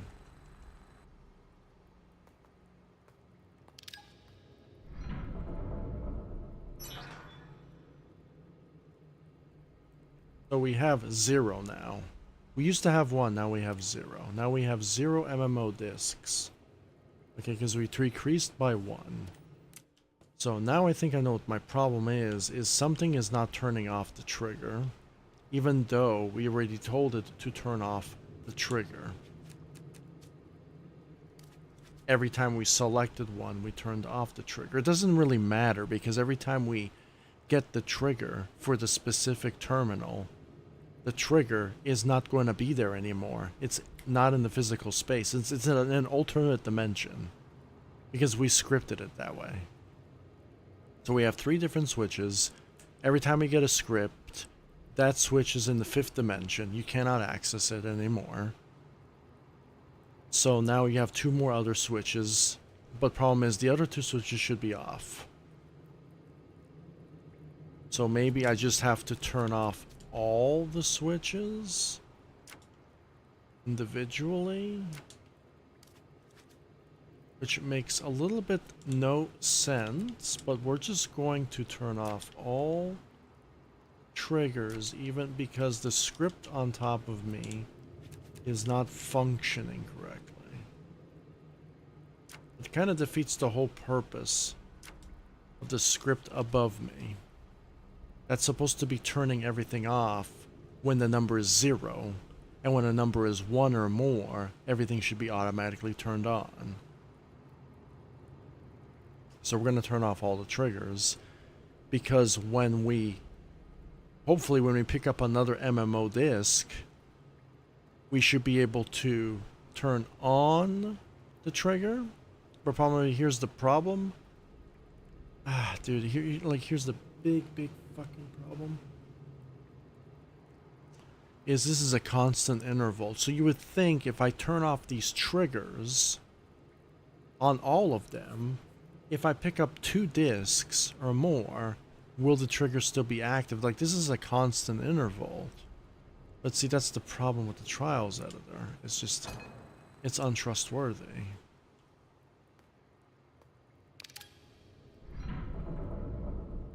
Is working. We have 2. We have 0. We know we have 0 because we lost an item in the actual core menu itself, not in the MMO menu, which is 0. Now, these triggers shouldn't work. This one shouldn't work. But it does. Meaning that a trigger is not working properly. Now we have 3. And now this trigger is going to work.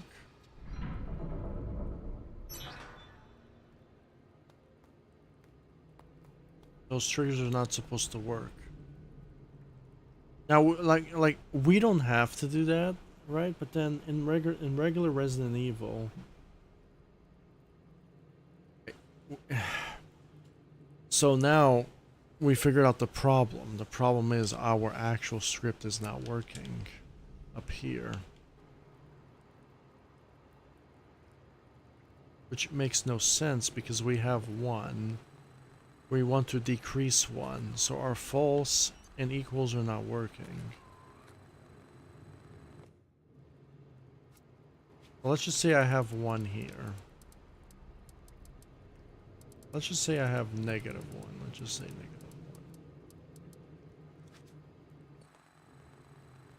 We have 0, meaning that it's off.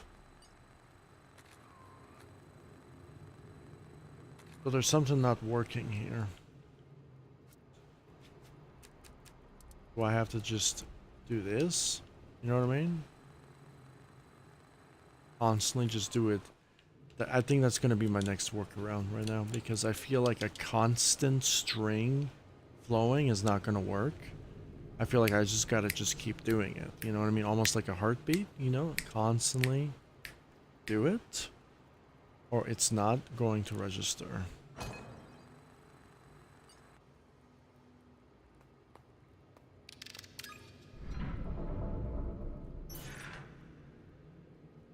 So these triggers shouldn't be working. They are. It's off.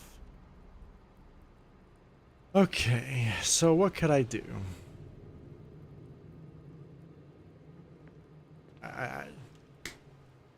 This is the point where I've exhausted all my options.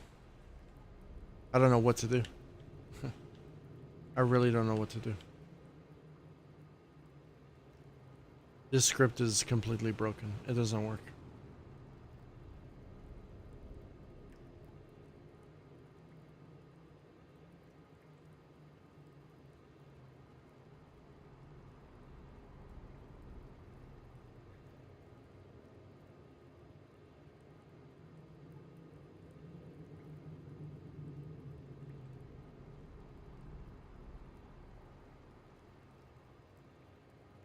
Completely broken because we have one automatically at the start. And it's triggering all the things on. I mean, we can even decrease this value even more.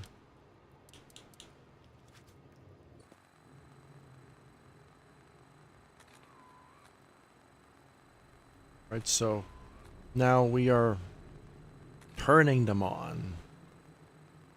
Constantly turning them on, okay? Right? What's happening? So now, what happens if I go to 0?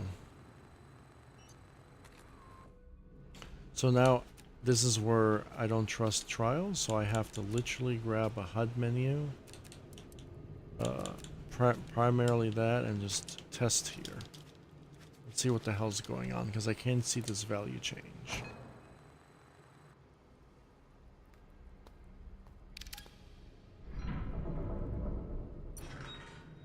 Now we have 2. Okay, so you see the problem. We have 2. No, we have 0. That's our main score. We're supposed to have 2. We have 1. Now we have 0. Immediately we have 0. Immediately. So these are supposed to be off. Like I have to know that they're flashing off. I have to look at this fucking thing off to really bamboozle my brain even more.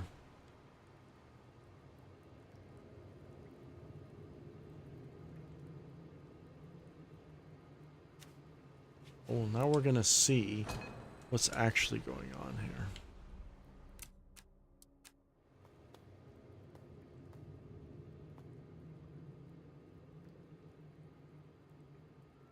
Triggers are being turned on.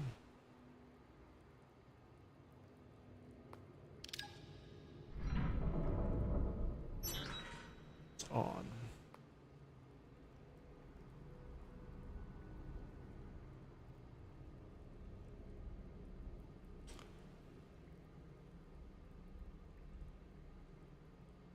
Well, no shit.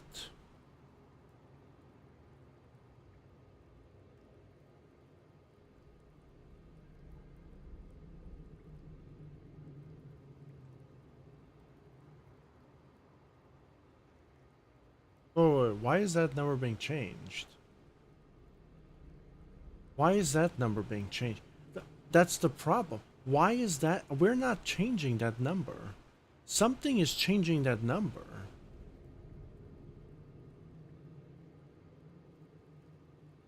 Yeah, that number is not supposed to change. That's the reason why. Dude, I figured it out. This number, we're not changing it. I swear. Oh, we are changing it. Oh, well, that makes fucking loads of sense now.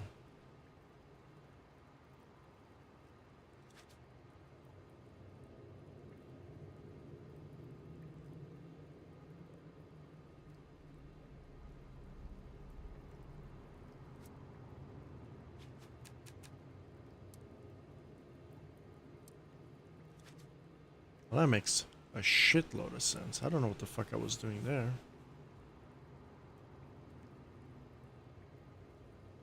That makes a shitload of sense now.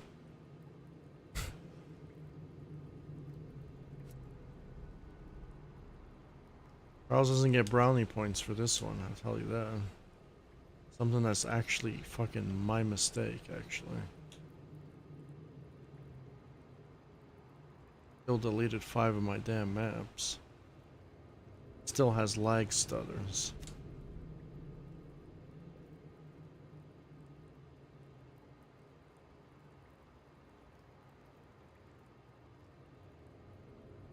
Well, now I think all of this wouldn't matter, but now I'm just gonna leave it alone because now this is supposed to be educational, right? Just in case something bad happens, you gotta look at all the different alternatives of what you could do to mitigate what can actually happen. This method works with sound sources, right? So now we figured out the problem. The problem was this number was sharing a value when it was not supposed to share a value.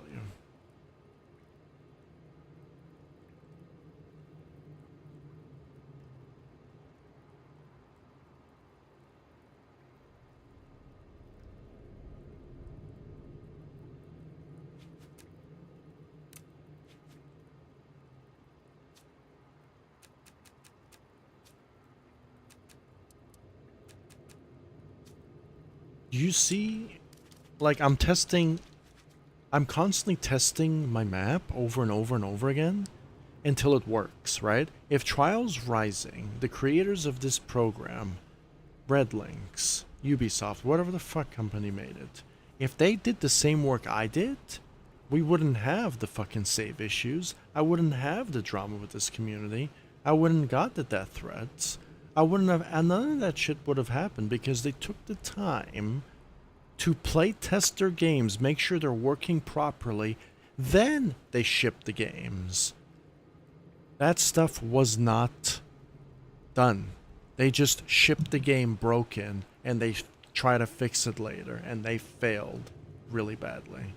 That's the problem with Trials Rising. You should never ever do that. Follow that formula. That business decision killed your game, killed your community, killed everything.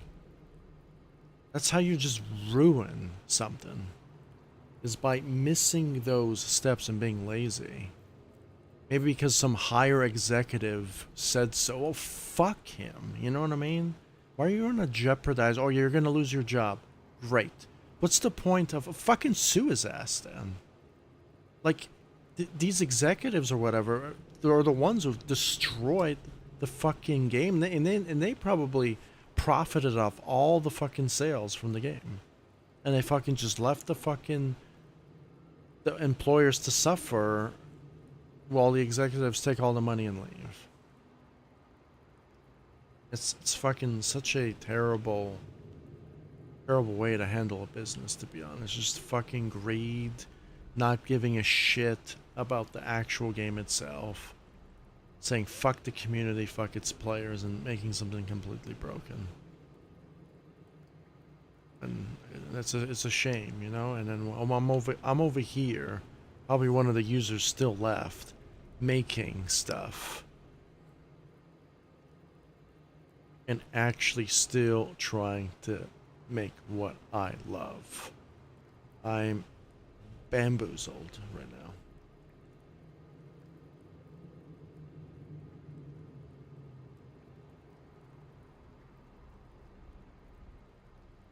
Figured that out. Now we gotta really test it now to see if it actually works again.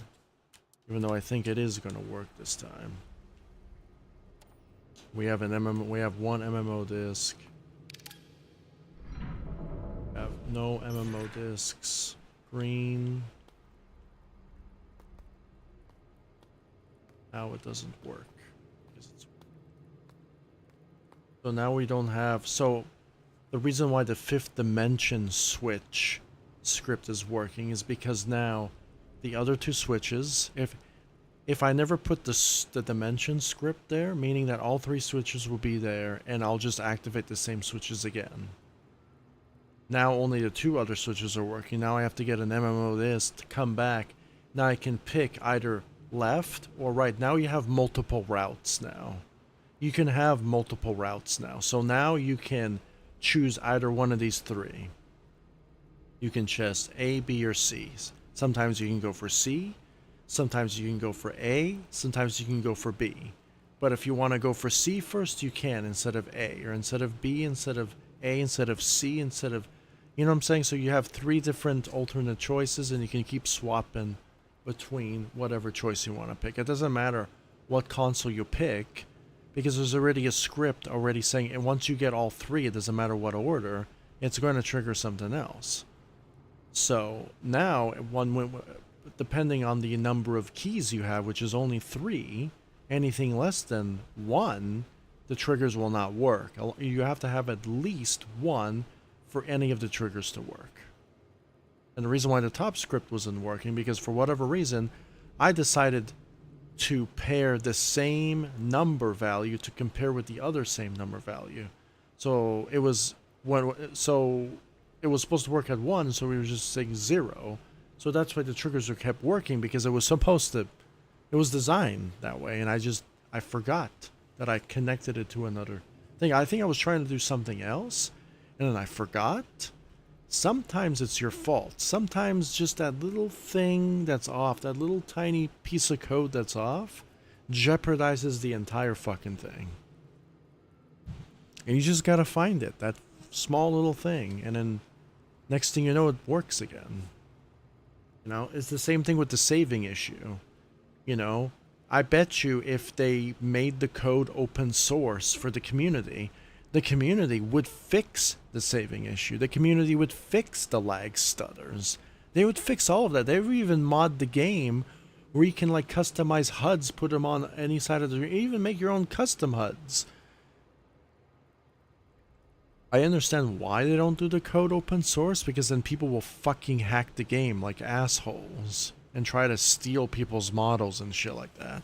It's fucking stupid. That's probably one of the reasons why a lot of the games are on consoles, because then it's super hard to hack and then transfer it over to the PC and steal people's models. I don't know who would go through all that trouble to do that. I'm sure even with the protocols in place, you could still do that.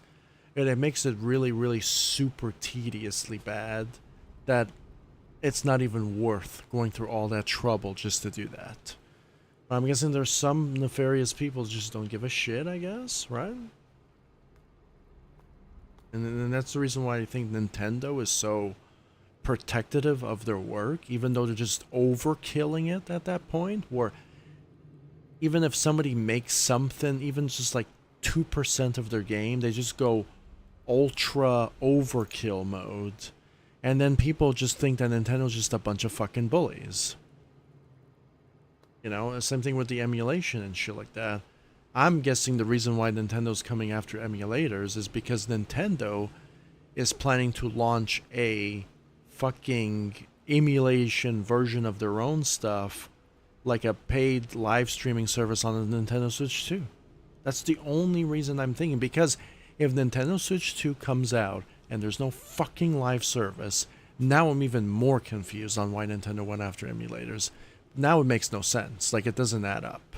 So they have to have been in the works of saying, okay, we're going to go after all the emulators so we can port all the games on the live service shit, whatever, like PlayStation Plus, resell all the old titles again from all the generations, so people pay a monthly subscription fee so they can play all the old games again.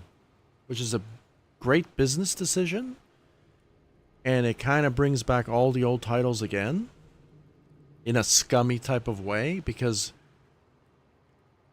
the reason why people emulated the game because they wanted to play their old games again. That's the reason why emulators exist, right? Users took the time to do that, right? Now Nintendo's just kind of like reversing it and saying, fuck you, we don't give a shit about how much work you did. We're just going to do our own emulation and say, fuck everyone else. We're going to charge a monthly fee so you can play all your old games again. And you have to pay money. It's almost like those games that you owned on the old console, you still own them because they're physical. But for people who don't own the physicals anymore, when you can just play the emulations for free made by the users, Nintendo's just going to go after the emulations and just say, fuck the emulations, and just make a monthly subscription fee. Anyway, so that's what I think Nintendo is doing. I could be wrong or be talking out of my ass, but you know, just think about it. No, it doesn't make any sense otherwise not to do that. But I don't know. And I mean, if I was Nintendo, if I worked at Nintendo and I was a top executive, I'd be doing that to cash in the money. It would be a scummy thing to do, but if these companies want to make money, I guess that's how you would do it, right? You know what I mean? But I don't know if that's what they're doing. I don't have proof that that's what they're doing. We have to wait until the Switch 2 comes out. Until we really know if that's the actual plan or not.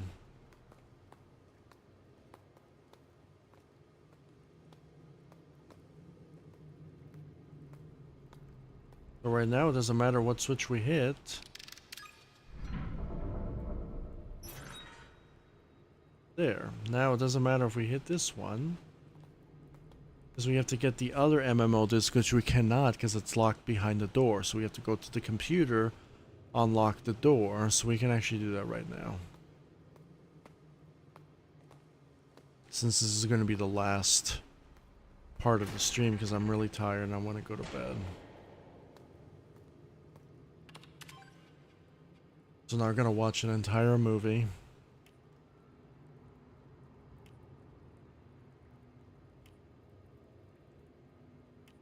So this is like a, obviously I customized the graphics here and I did a lot of scripting. So this part is just, you just gotta watch a movie. It does everything for you automatically. Right?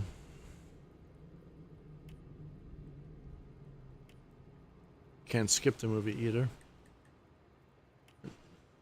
Well, normally you have to do everything in the game, like do a bunch of typing and shit like that. I didn't feel like doing that shit, if I'm being honest.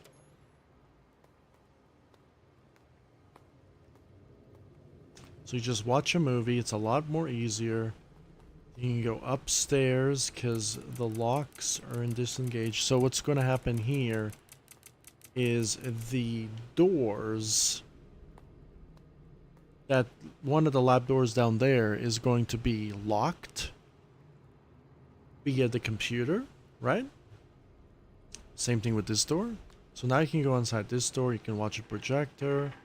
Now the door that's locked downstairs is going to be the projector, is going to be a puzzle for the projector. So you're going to see a code here that's just a bunch of numbers. So what's going to happen downstairs is you're going to get a piece of ink, then you're going to go upstairs, and then you're going to make that ink red so you know what the code is. Well, like the passcode terminal, then the passcode terminal, you get a key inside the surveillance room, you get the key to unlock 2 more doors downstairs, and you can progress through the level. And through that one area, there's going to be one of the terminals there. So yeah, so it actually makes my laboratory level a little bit more reasonable. So I feel like I am going to tie the terminals to the finish line, possibly, instead of just opening a door. So if you collect all the terminals, you unlock the finish line, because you got to do all this bullshit anyways. You got to go to the computer, you gotta go to the fucking passcode shit, you have to do all of that, you have to get all the terminals anyways. So the terminals are probably going to be like the main key items to unlock the finish line, which is going to be at the door.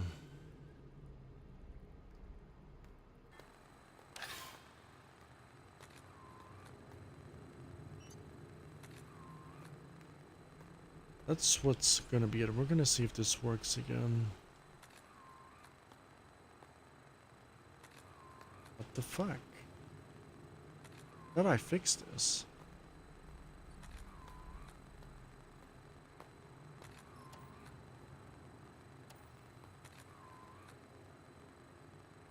How it works.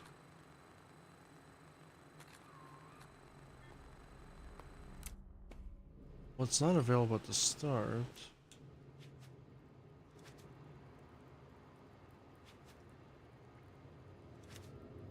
Why?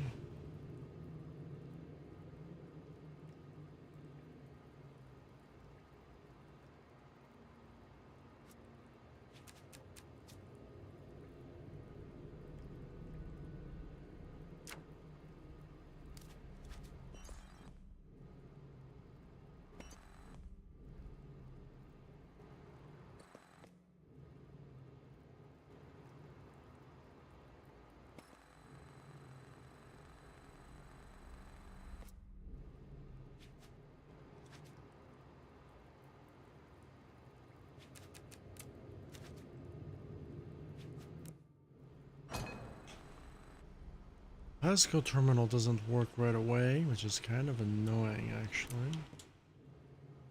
So we know the terminals are all working.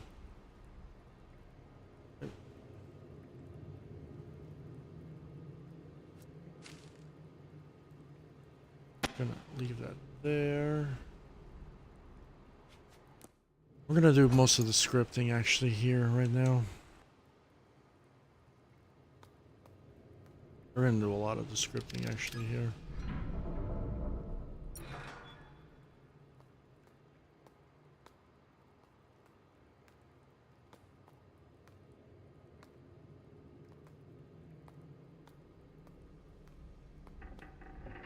Obviously don't start here.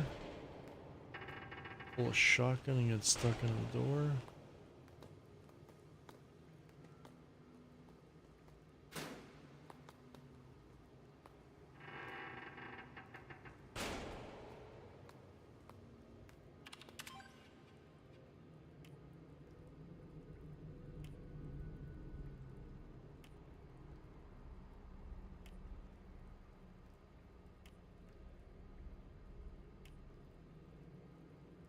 Alright, so this is gonna be the last trials map that I ever actually do. Mainly because of all the bullshit that happened. The whole trials community and stuff. Criticized their game, I lost my maps and all that nonsense. It's just, I think it was, even if I got to zero drama with the trials community, I think the reason would be is I lost 5 maps. That is the real reason why I don't want to come back to the editor. Like, I just lost trust. You know, the editor could do whatever the audience of trials could do whatever the fuck they like. I don't give a shit. It's the trust in the editor. I lost trust completely. You know, I just...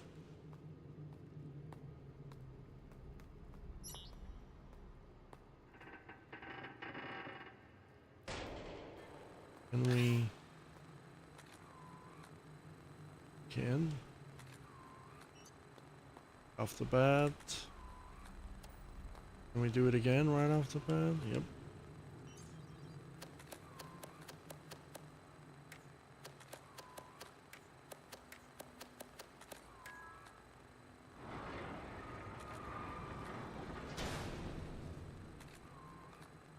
Obviously we can't interact with it again because we did the same thing where the portal is in another dimension, so we cannot activate that switch anymore.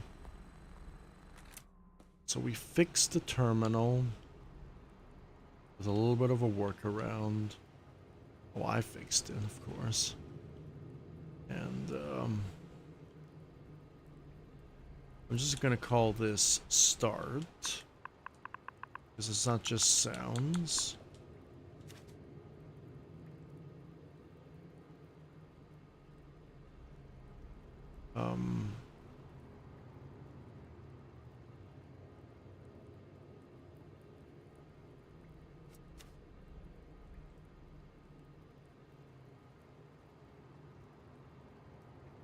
Right here. Gonna hide that.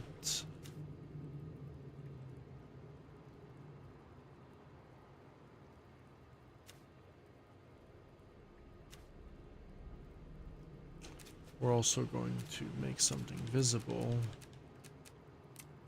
Gonna be a key item.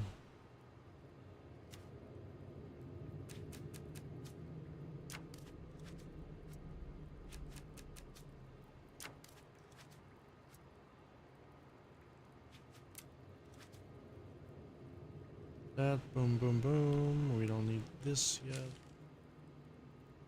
This is not going to share this value. This is not a note. We gotta reselect this. I gotta reselect this. It's going to be a key item and a primary score target.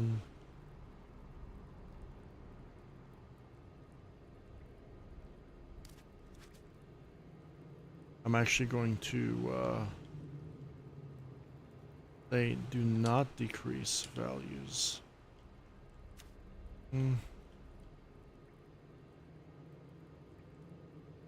Values. We already have a script for the ink.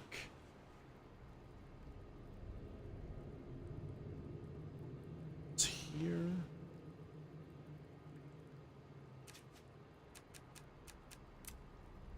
We're gonna say ink. Say decrease value.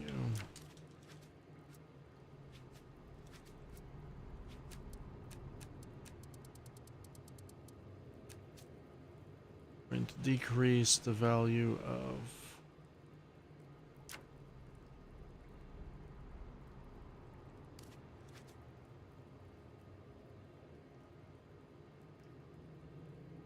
and now we have a singular door here. We need the singular door script.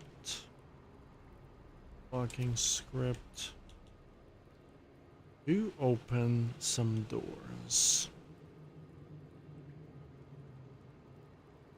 So we're gonna have a locked door.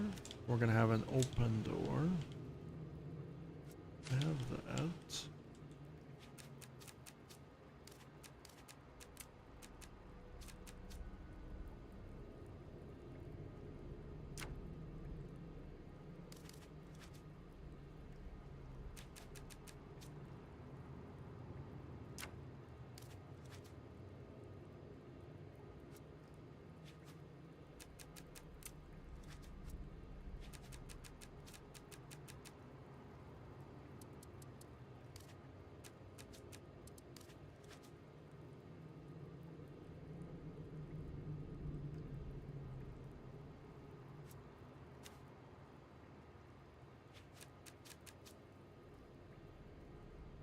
Store.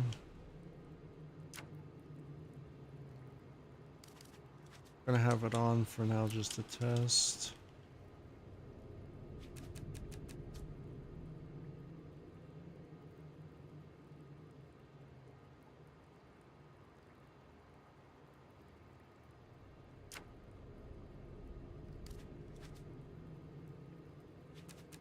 Lock on.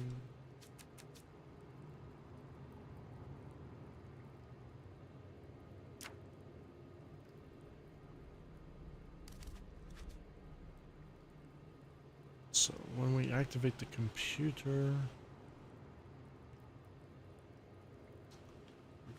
we're going to turn off our door lock animate, the door lock.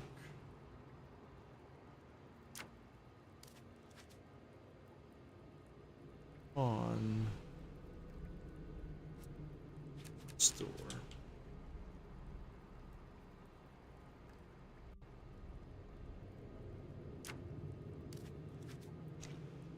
That's it. That is gonna be it. And then the finish line, where the hell is the finish line? It's up here now. We can put it down here now. Let's see if we have enough space. We don't even know if it's gonna be the finish line actually.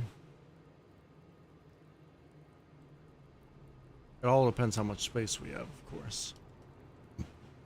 All depends how much space I have left.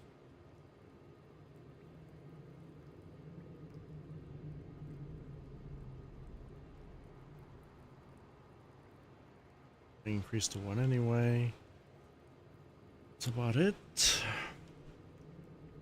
This is going to be a door that's constantly going to be locked, which I think it is.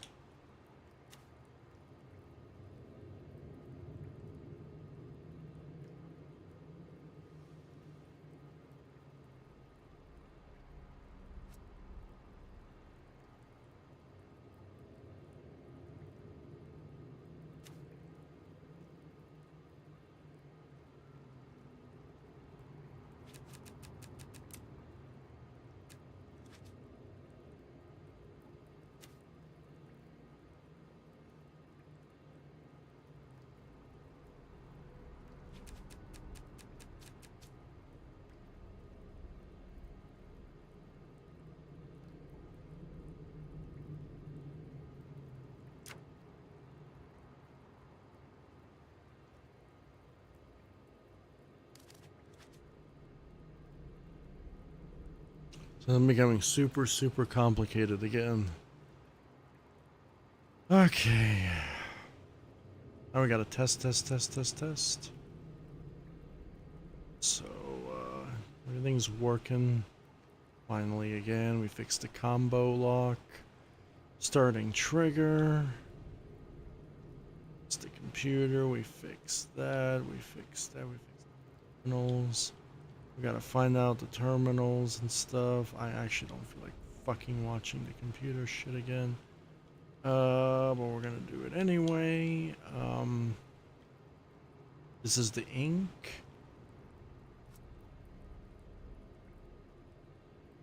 Let's see. Let's say, well, the ink is here. I'm gonna pretend the ink is there.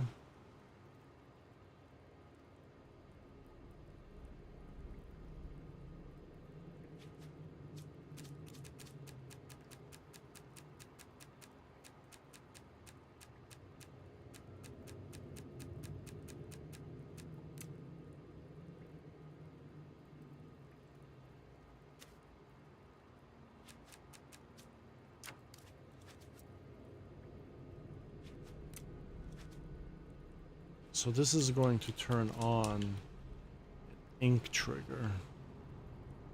Whatever that is, actually. Ink is this. It's going to turn on that. All we need to turn on. I'm going to turn on the trigger.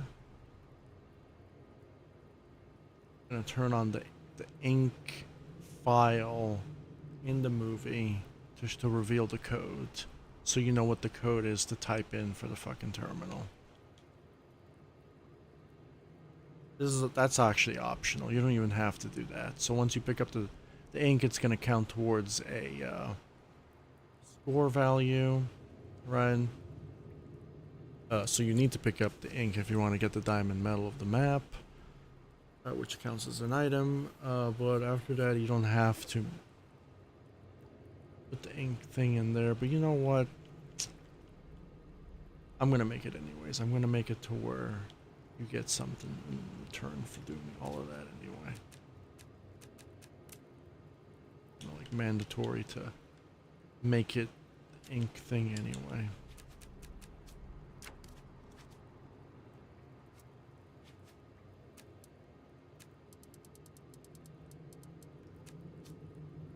Reward for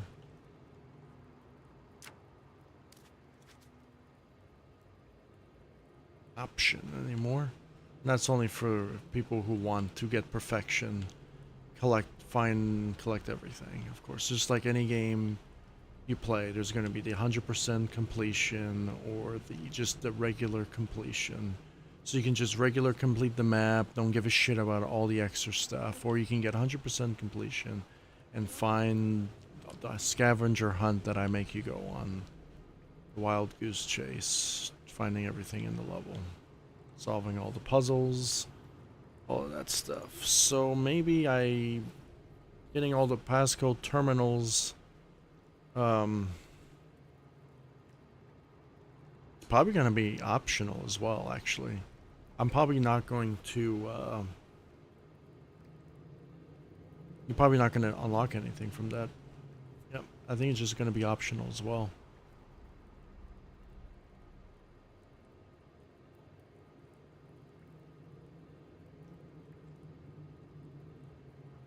And there's going to be another puzzle too with the engine room. You have to like take the chemical, bring it back, bring it forwards, right? And that activates the elevator. The regular game, if you run, you blow up and kill yourself. You have to restart. And I'm not gonna make you do that here, of course. Actually, you know what? I can probably do that. Actually, I can probably do that because we do have a save state fail area, right? So I'm probably gonna make it to where you have to walk very slowly, and if you walk too fast, then you die instantaneously because you exploded, right? And then the item you have with you, you have to do it again. I think I'm going to add that as well. So there's going to be like another fail state type of deal. So it's not just the zombie that you have to kill in the level. It's the carrying the nitroglycerin in your pocket, and if you walk too fast, it blows you the fuck up. I think I'm probably going to do that. So yeah. I'm gonna do that, but it doesn't blow up the level. It just kind of like makes you respawn at the save station. So I'm probably gonna make a different save state, right? I'm probably gonna do another save station actually, and you respawn at the other save station, the one closer by, instead of respawning all the way at the top floor.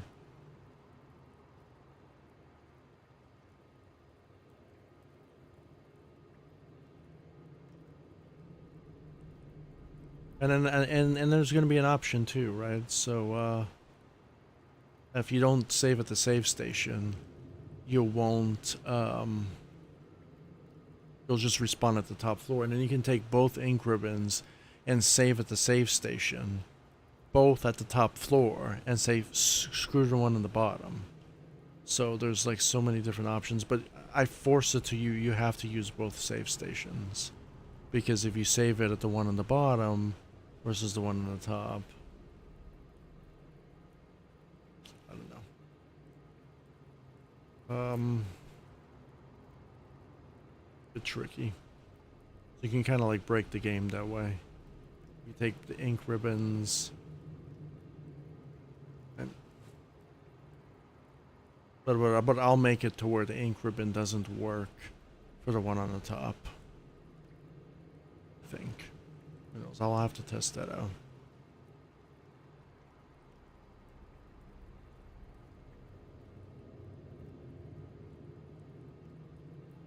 So much to add. I don't know. It all depends on my space, right? It all depends on my space. Like I want to add so much, but if I run out of space, then I can't really do anything about it. There's already another feature I want to do with the walking of the nitroglycerin area.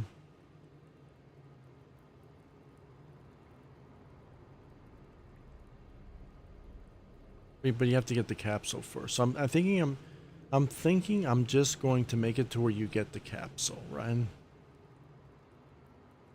And if you die, you don't have to re-get the capsule again. You just have to go back to the area, deliver the nitrogen thing, and I'm probably gonna it would be nice to know what the walking speed is, right? So you don't go overboard, like a little indicator. Probably not gonna do that though, because in the original game there's no indicator.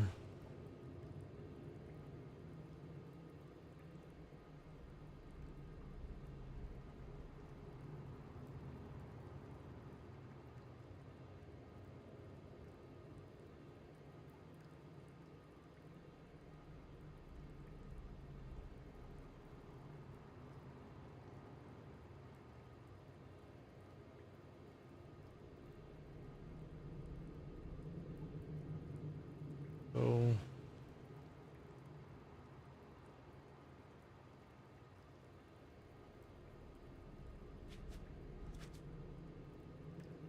working. Terminals are working.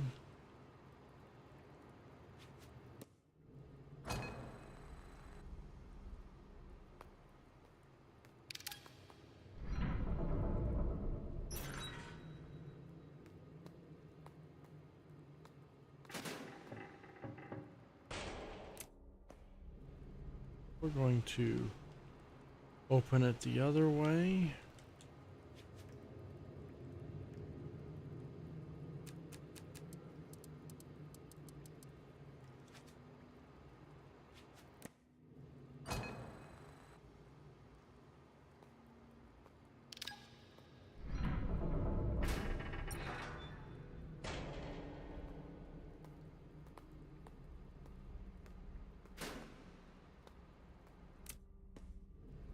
So these terminals are done. Don't have to test these anymore. I'm done with the terminals.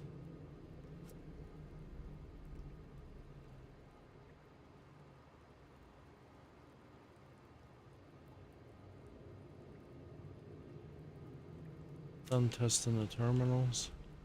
Terminals are fully tested. Door is fully tested.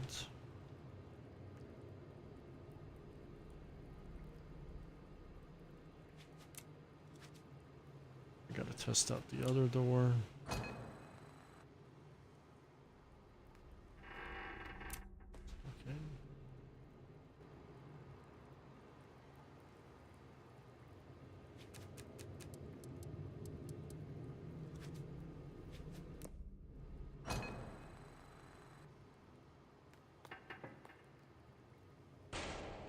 Door is tested.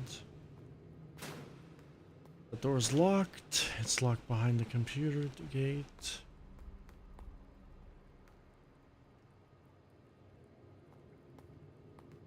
This door is locked.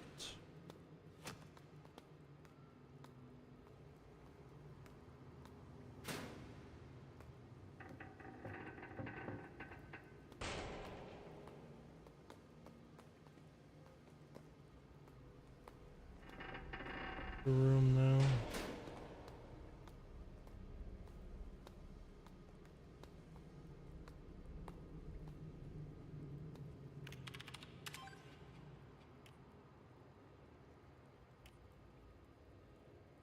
Oh, the problem with this computer is the zombie can kill you.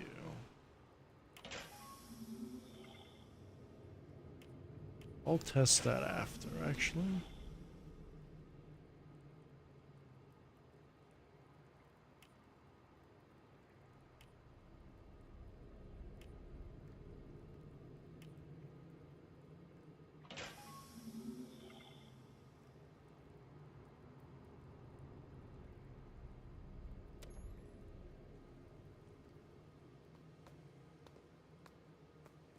The zombie is...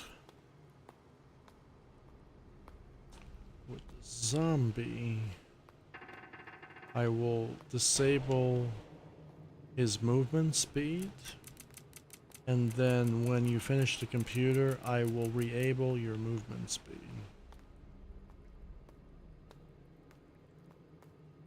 You can break the game. You could make it to where the zombie can like start attacking you.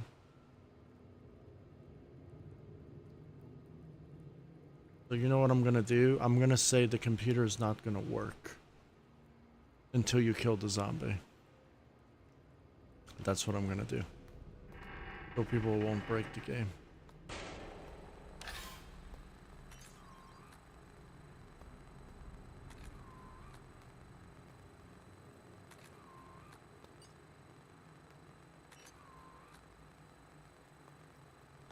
Ink is there. Let's get the ink.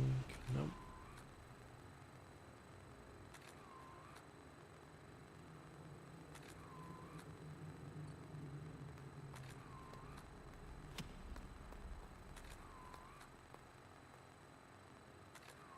On the thing, we gotta watch the thing again.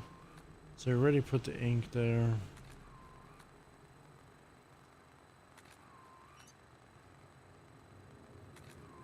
All the ink is there.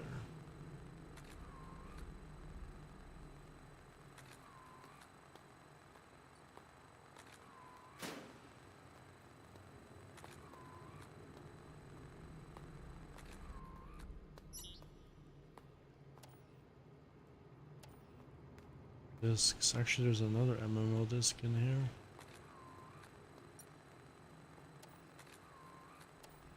MMO discs.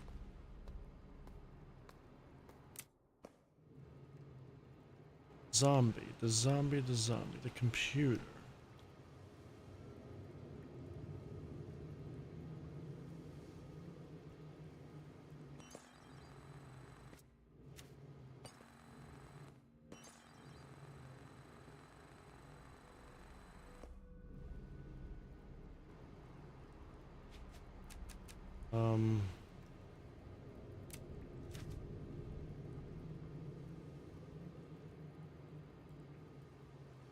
Zombie script.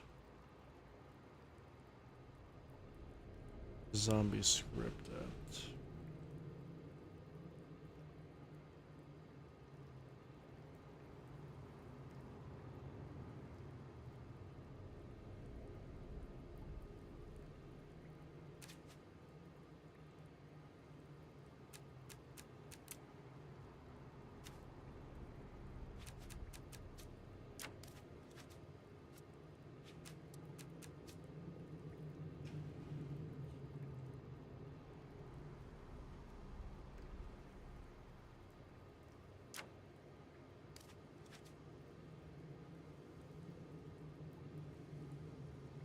Now we gotta make sure that working again, because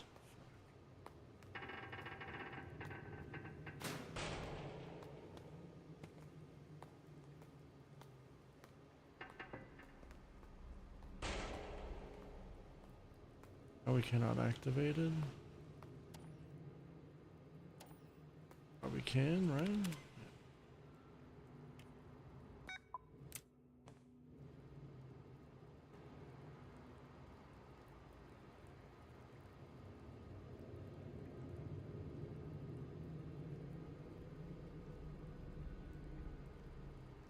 What's gonna happen here is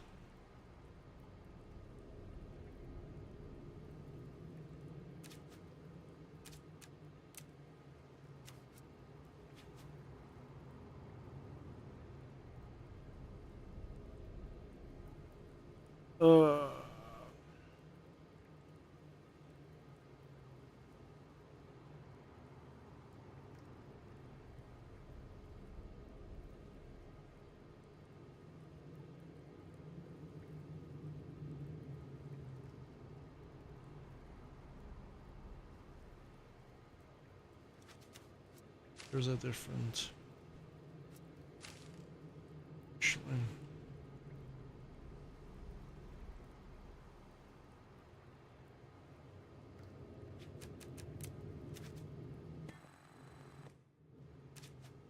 different way to do it.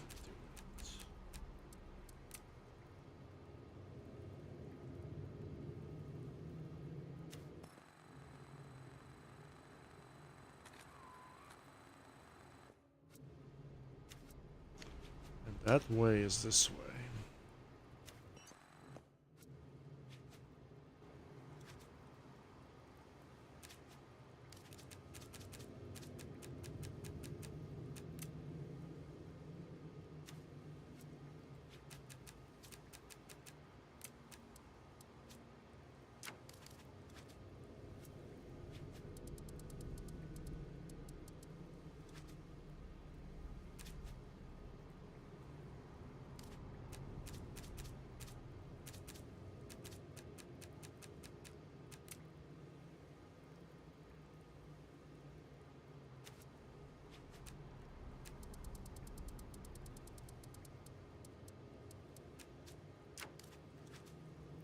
Doesn't really matter what the trigger is set to, because you can only activate the trigger. The zombie cannot climb up the stairs. That doesn't really matter because the door is locked. You have to kill the zombie or you can't access the computer.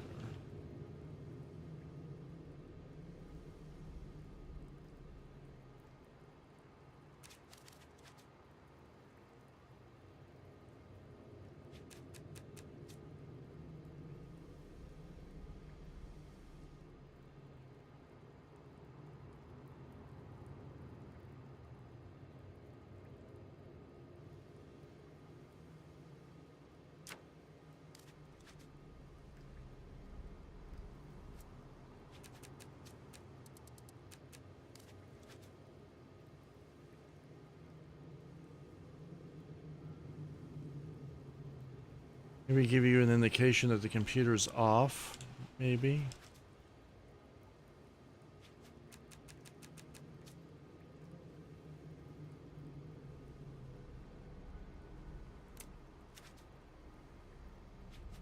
Location.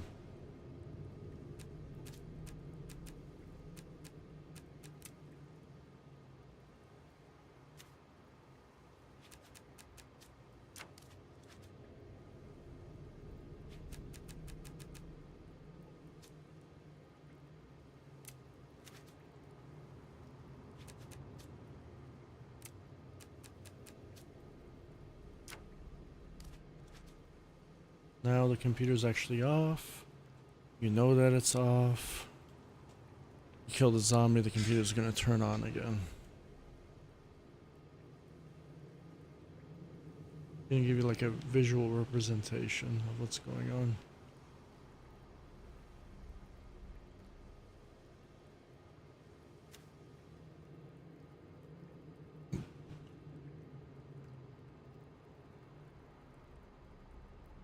Very, very, very, very, very complicated scripting right now. The reason why it's complicated because there's so many steps, puzzles, and all that stuff. Okay. Now we're gonna have the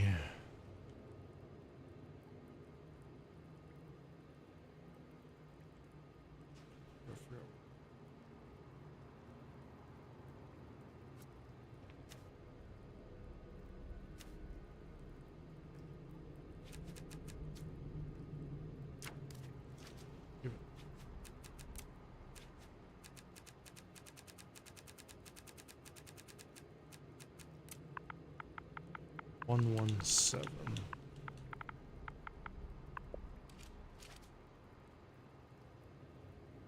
Sets of cameras there. Vector there.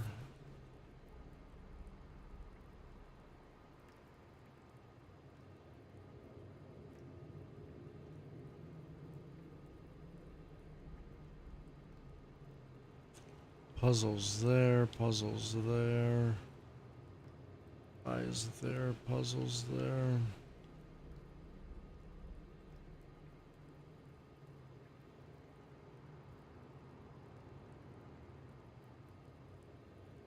I think we are good.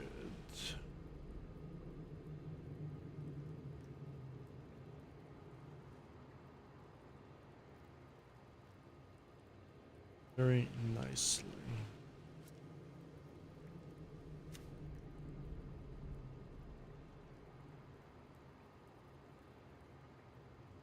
We got our ink.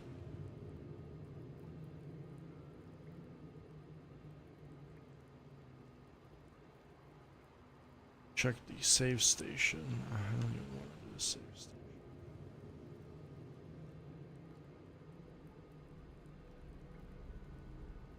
I'm probably gonna scrap that idea with the whole walking thing. It's probably cool and everything, but I'm probably gonna scrap that idea, to be honest. So I'm just gonna scrap the idea with the walking thing. Gonna have one save station.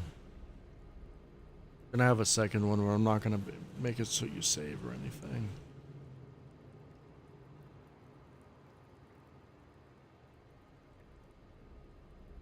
It was pretty annoying to test.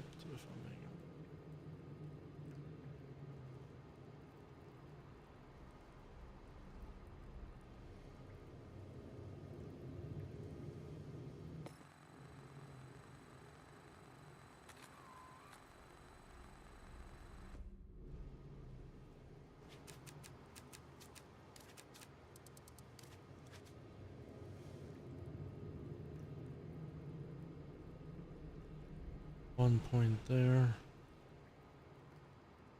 We just need to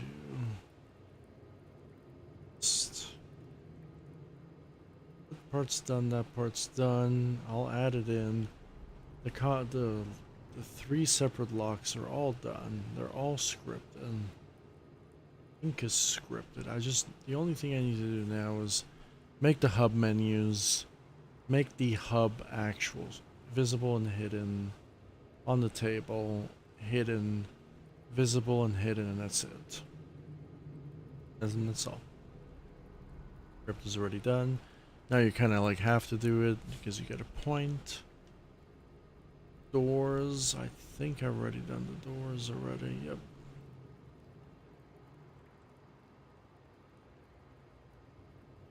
Now we're going to see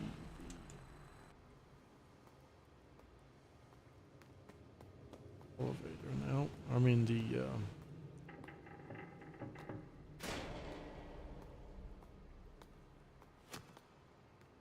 not activate the computer. You need to kill the zombie first.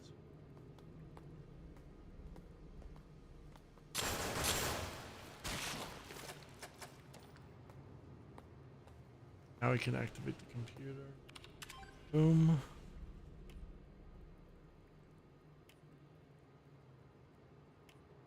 Locked into a scene. I think you can still activate the flashlight, but it's kind of not necessary.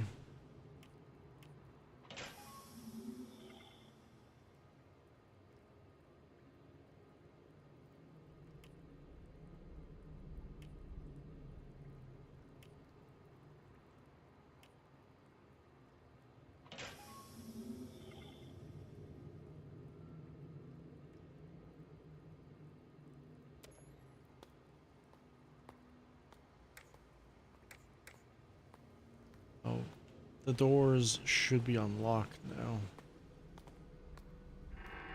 Previously locked. This door is always unlocked. This door should be unlocked.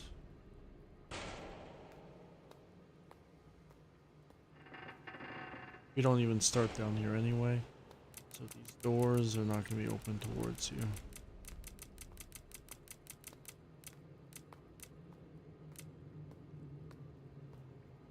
Now that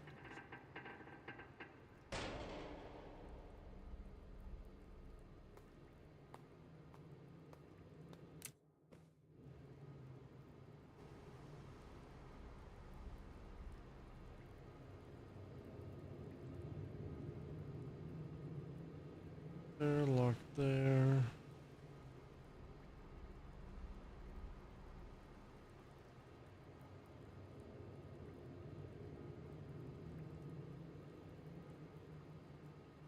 Locks are done.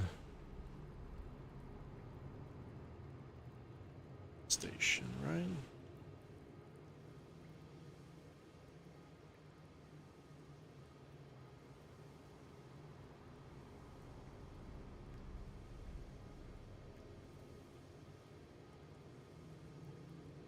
Collect an ink. Where's there the ink?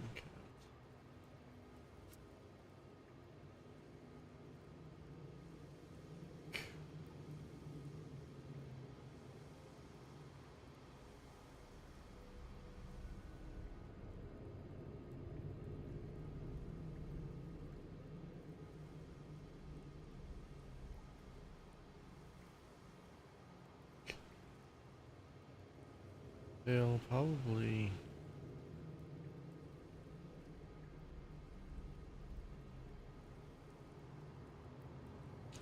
Let's say if I copy...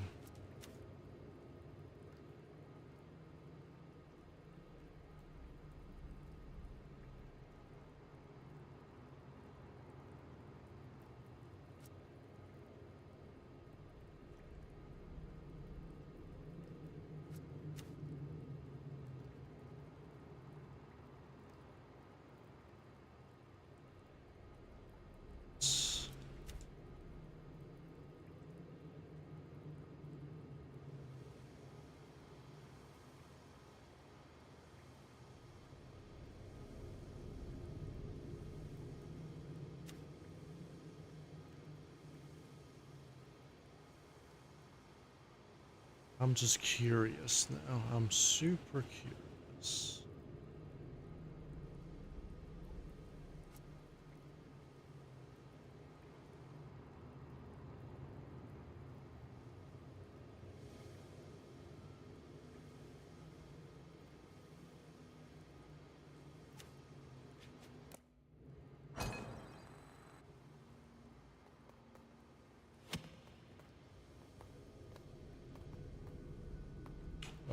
That's actually good.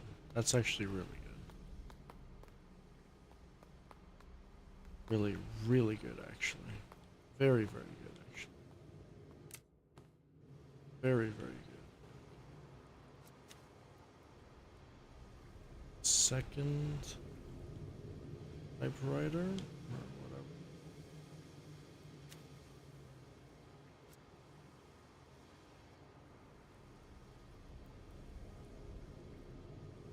Second typewriter.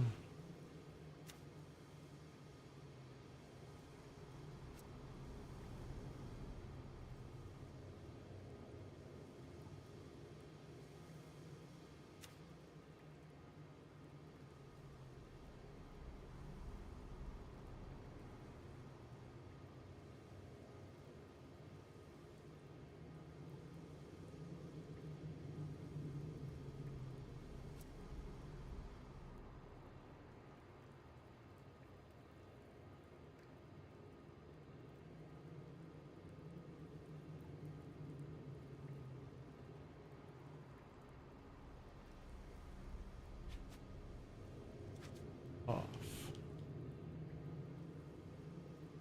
Pick this up.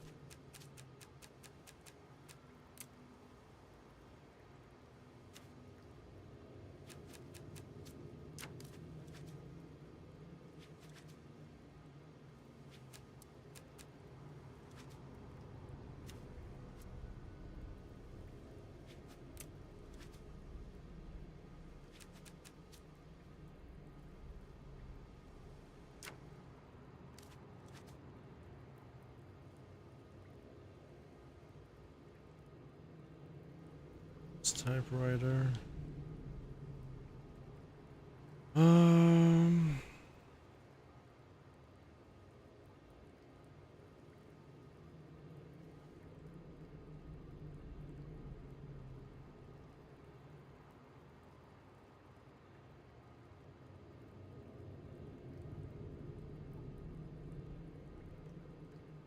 Portal add.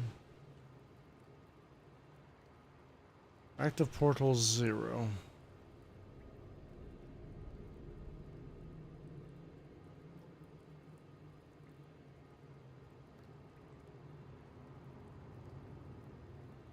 Gonna make it 1. It doesn't go to 0 when I die, right?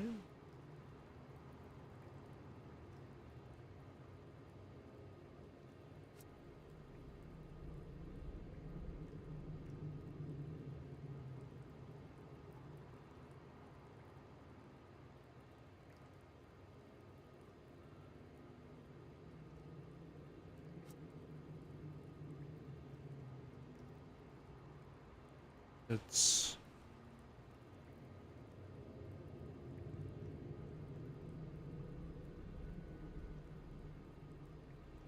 camera filter. Setting to 100. We activate typewriter B.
Set to 1.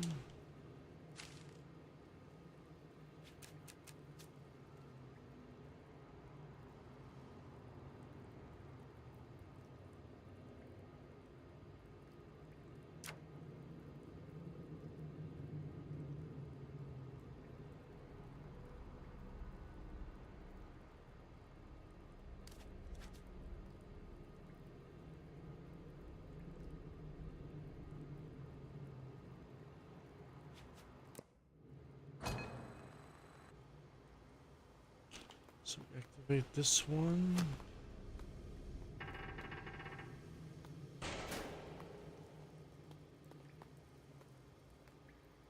Doesn't work for this typewriter. Let's get this one. This one, this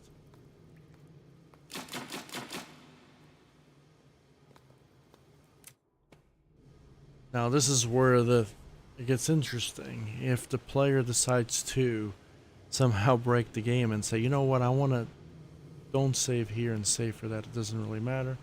Because each one corresponds with its own typewriter. You need to fucking save in order to get... It doesn't really matter, you just mess up your spawns. And that's on the player's fault. That's the player's fault. If the player wants to do that, by all means.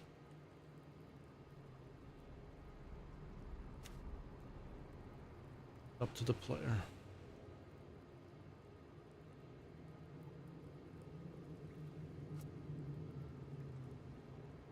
We have an ink ribbon respawn that works for that respawn.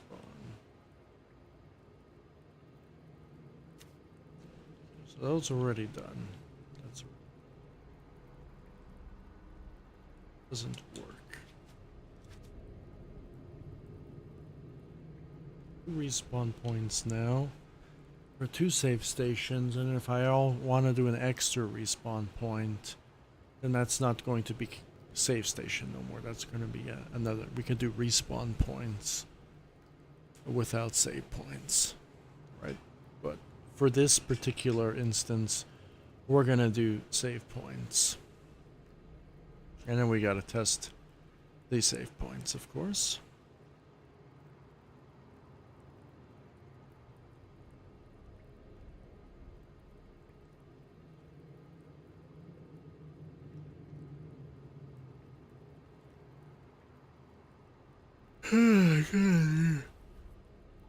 Nitroglycerin thing.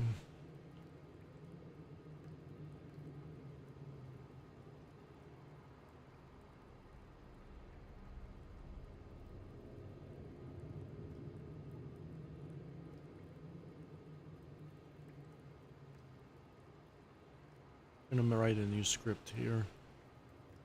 Character Spain.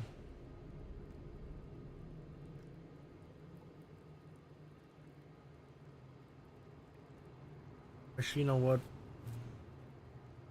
That's going to be a lot of nuisance to do that, actually.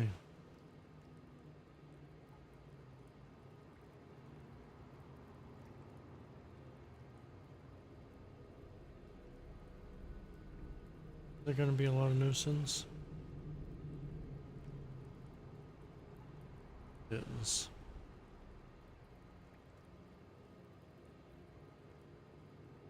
Gotta find the damage meter for the player.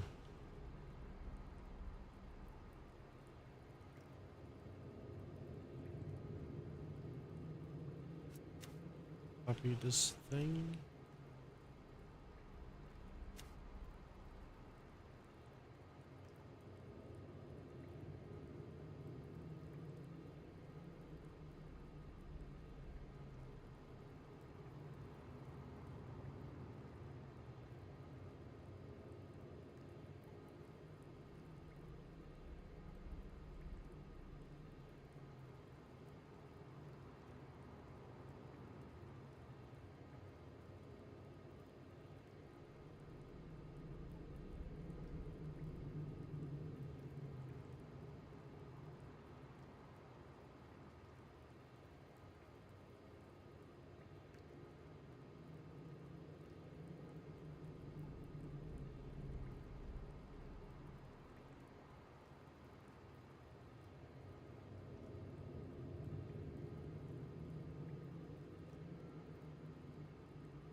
Not gonna be triggered on this. This is gonna be like if we get to a certain points. We're gonna decrease.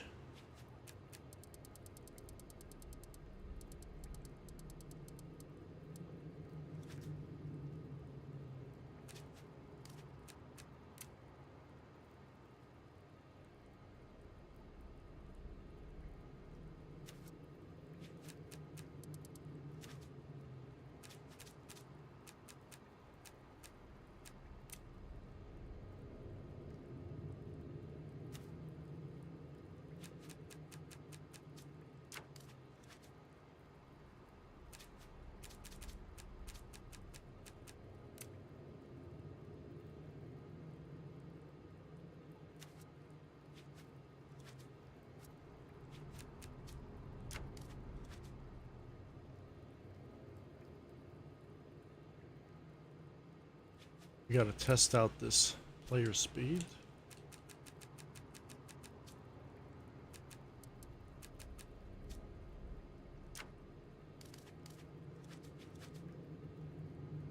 Don't know what the player speed's gonna be yet.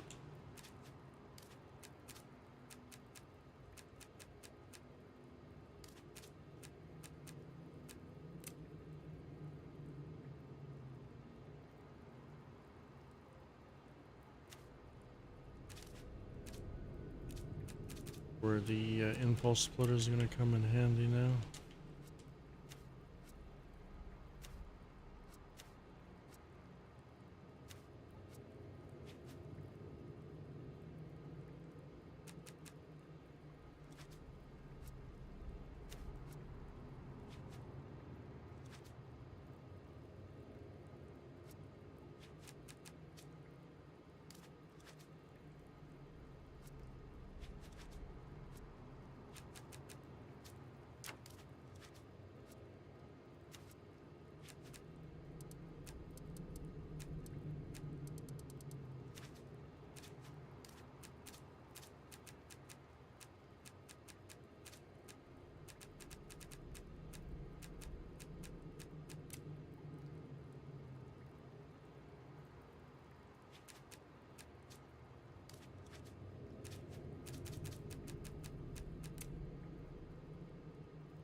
Trigger audio event.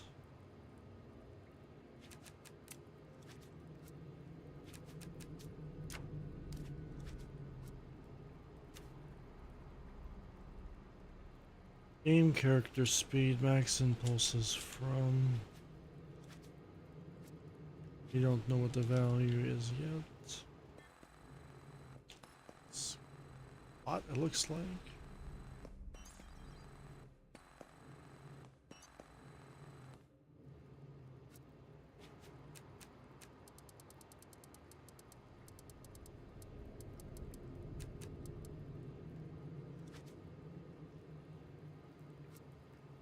Greater equals is good.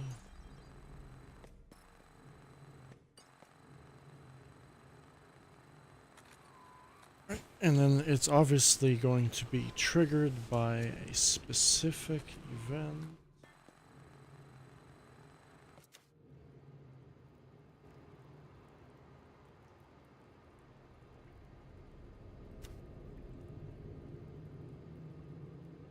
By specific event.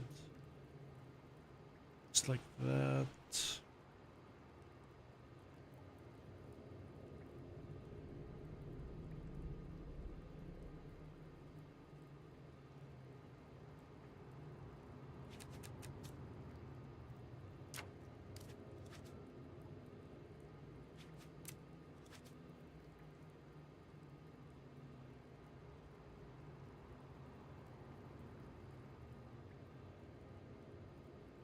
That.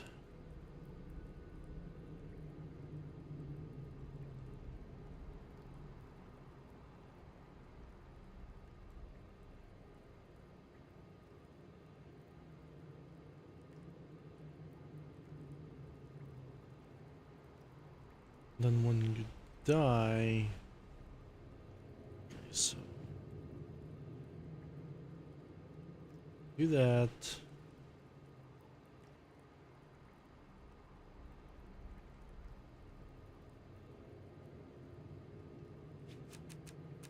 Not a single event.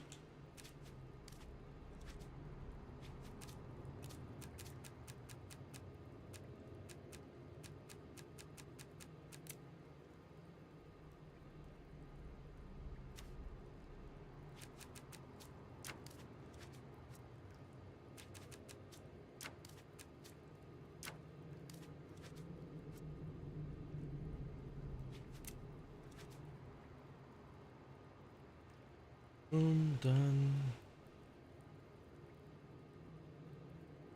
Pulses received.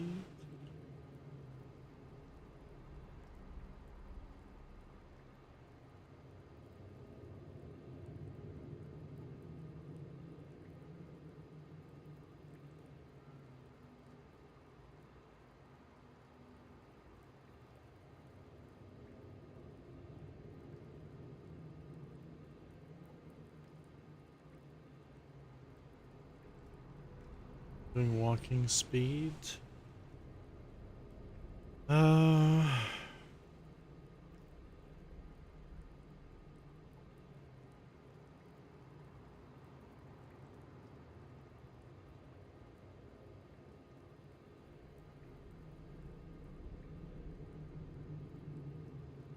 Okay, so we have... it's gonna defeat the whole problem about walking down the stairs. That's the ultimate problem.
There's gonna be a problem.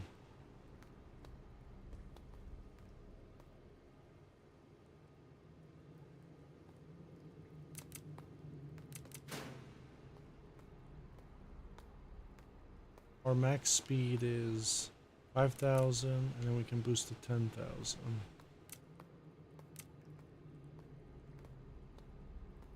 5,000.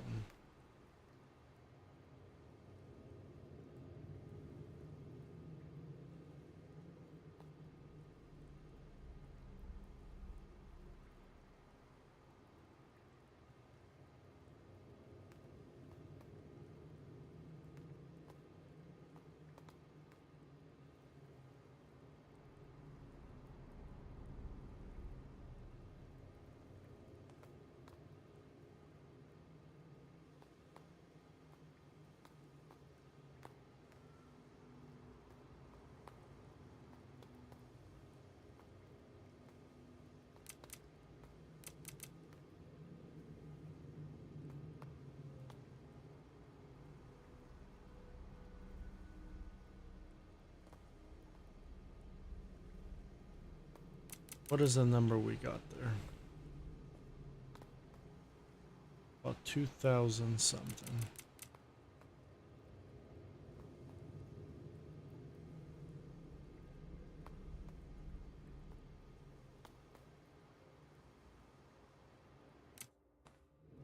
So I'm guessing over 3,000.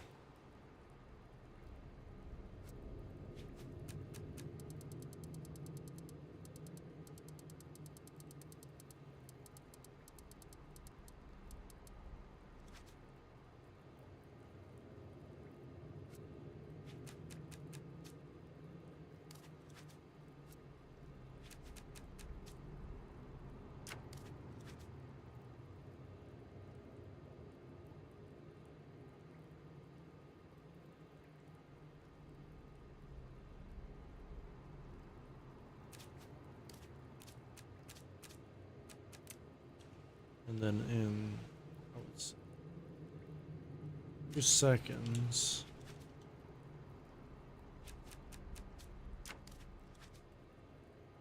Set. Probably gonna take us 2 seconds to get back there. They reset that to on again.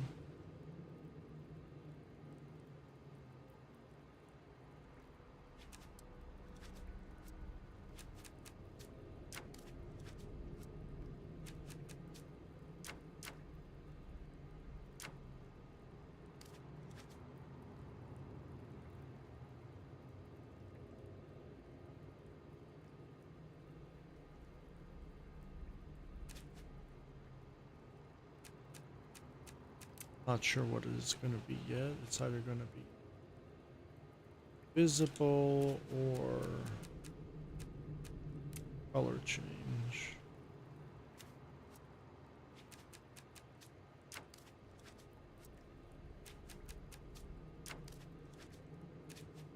Definitely going to be an increased value. Oh, it's going to be increased value when we die.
Call this.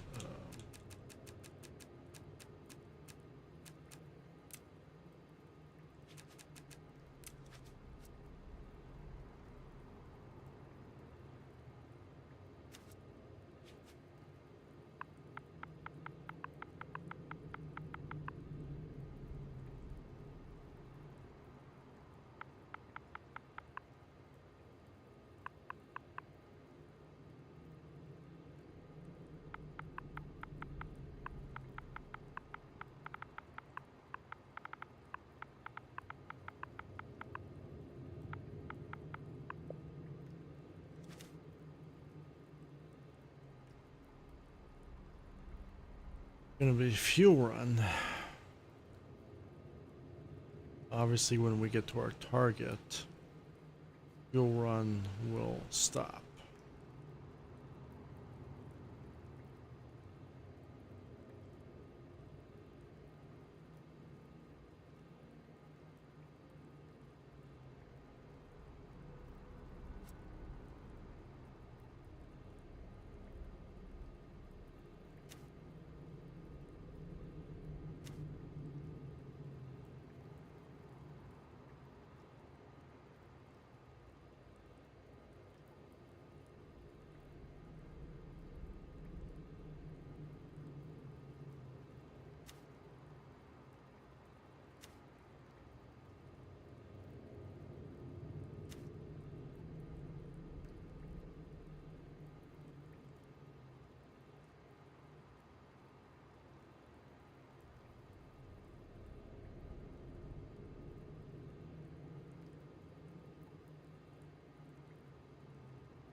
Our fuel target is going to be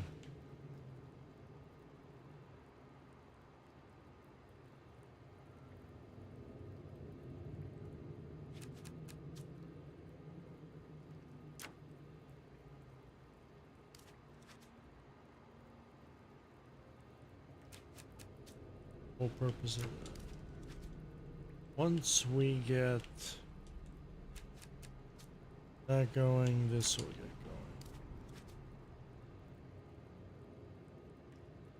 Once we die,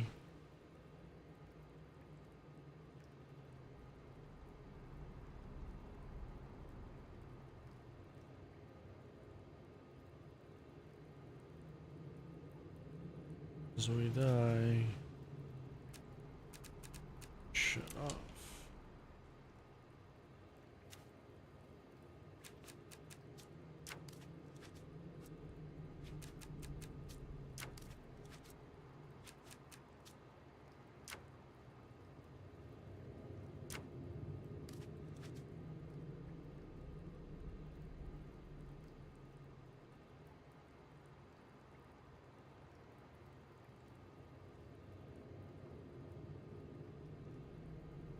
Shut off.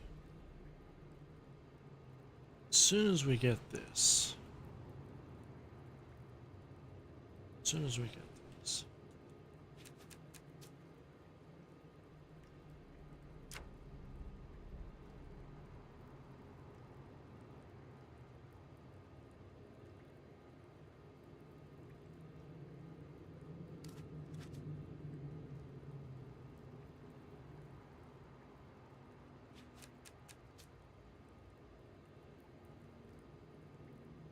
That turns on.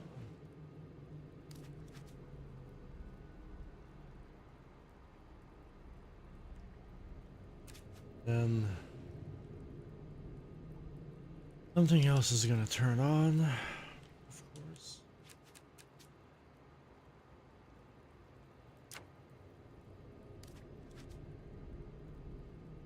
And yeah, that's going to be it.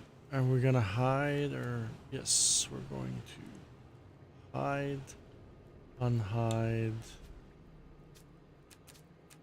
change a color.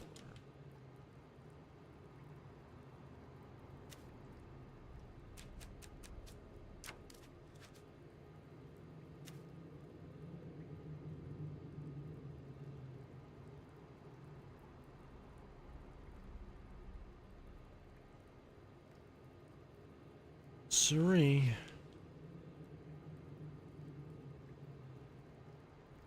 See?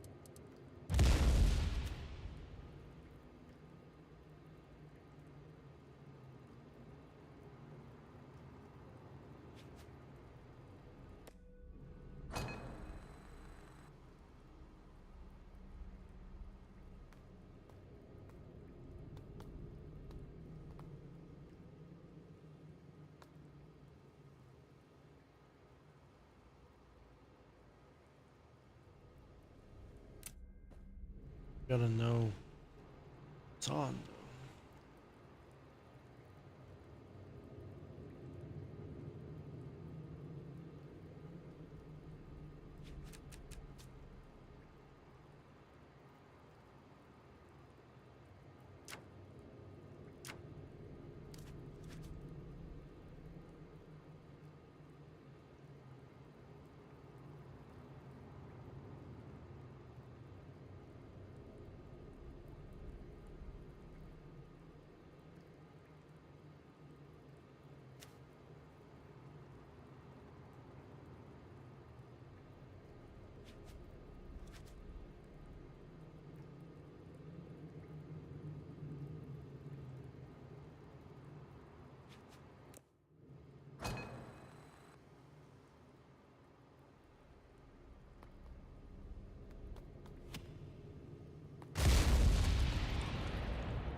Well, it's game over.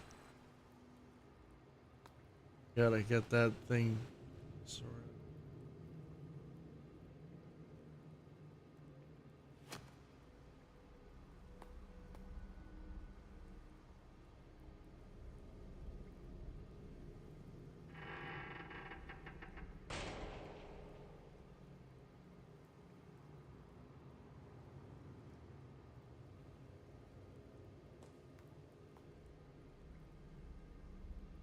Staircase is the hardest part.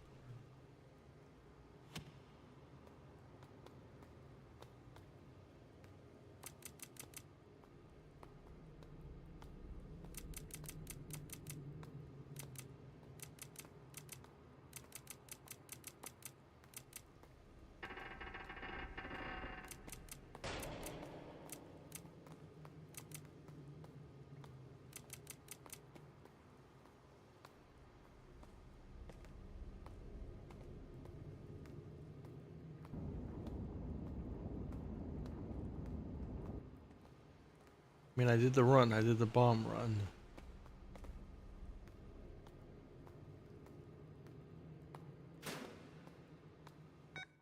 Starting. Did the bomb run again.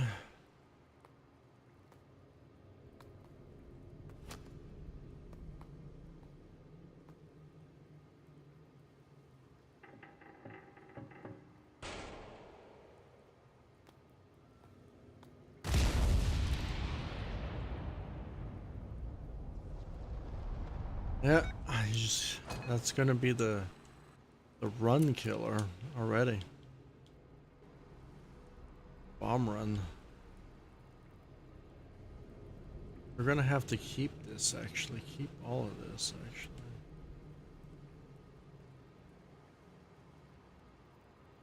Bomb run.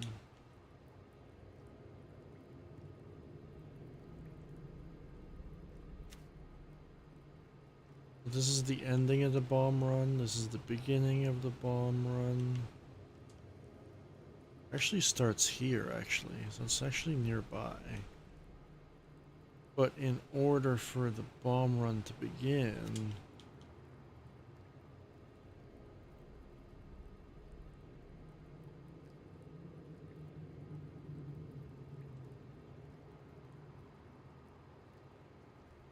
So this is not going to be on.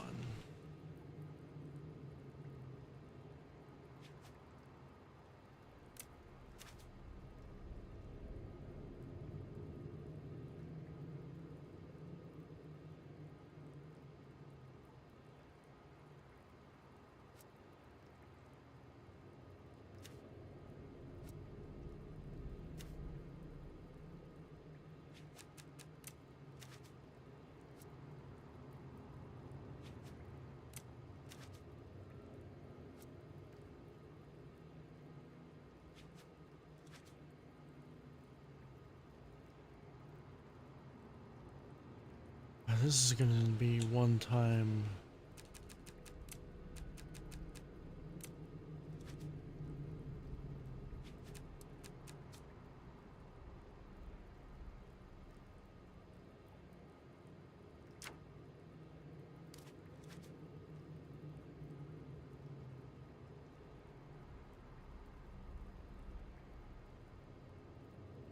Alright, so this is the container. That is the bomb run, and the bomb run has to deliver to its destination. If you fail, then you have to restart the destination from point A to point B. And this is the start. Bomb run. Once you complete the bomb run, obviously you get a point. Not to do it again. It's going to be based on your player speed.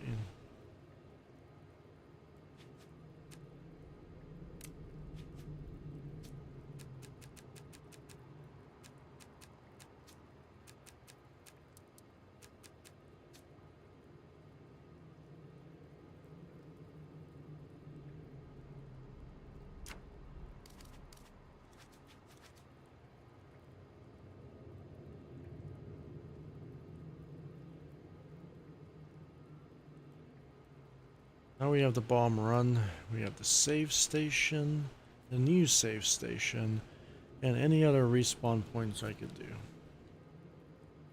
So if you die, you're going to start back from the last save station you chose to save at. So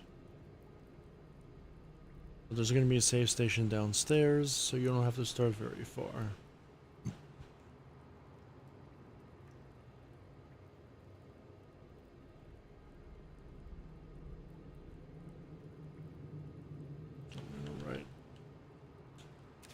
A and B here, actually.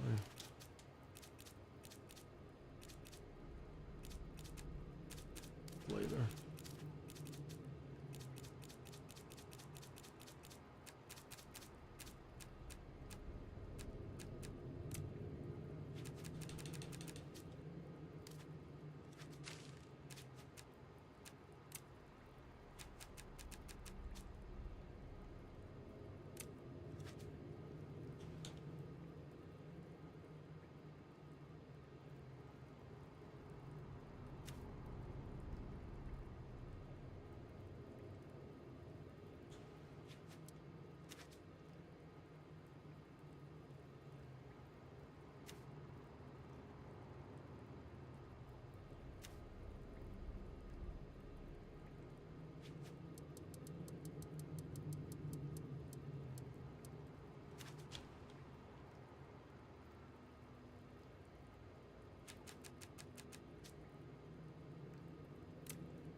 So that's where to start, and then we have A and B. Obviously, if you don't go to A to B, if you die if you walk too fast. Carrying a chemical compound in your pocket. How it was in the original game. be kind of mandatory. You have to kind of have to do that.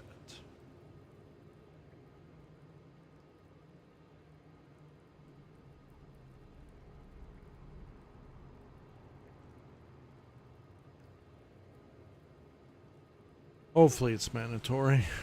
If you don't, then it's going to be optional.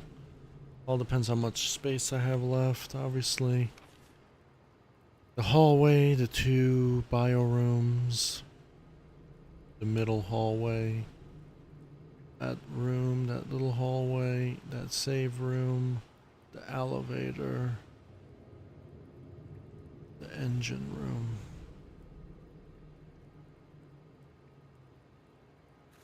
Or something to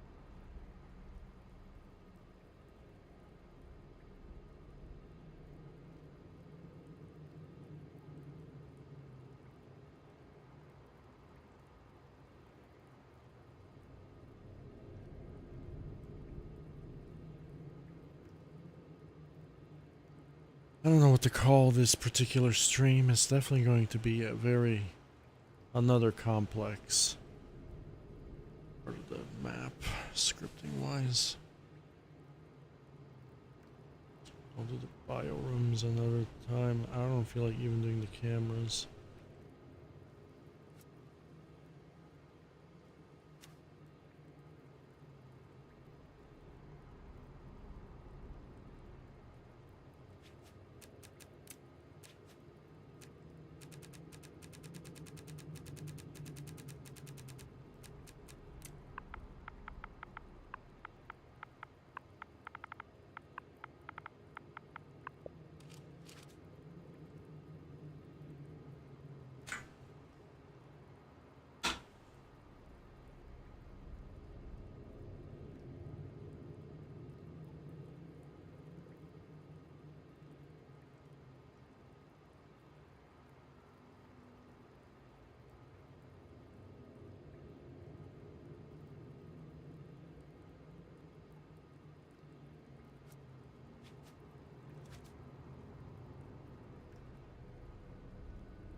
Yeah, so I'll do that stuff tomorrow.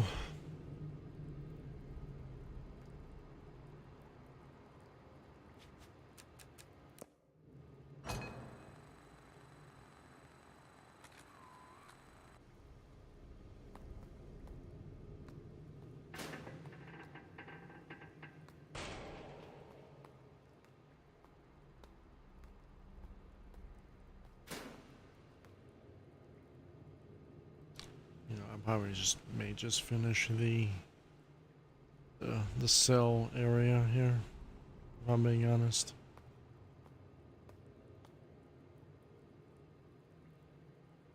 I'll figure out the cell thing once I do the part that I want to do, and then if I have room, I'll finish it.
I did a lot today. I did a lot. Well, not really a lot. Did a lot of scripting though. Fixed a lot of things and patched a lot of things, tested the map, thought about every scenario. There's people breaking the map and try to fix it.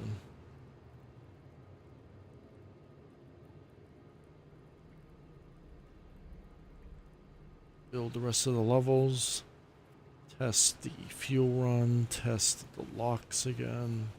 And might as well just test everything. I think no one's going to really beat this map. This map is super complicated to even play, right? Just like the original game. It's actually easier than the original game, of course.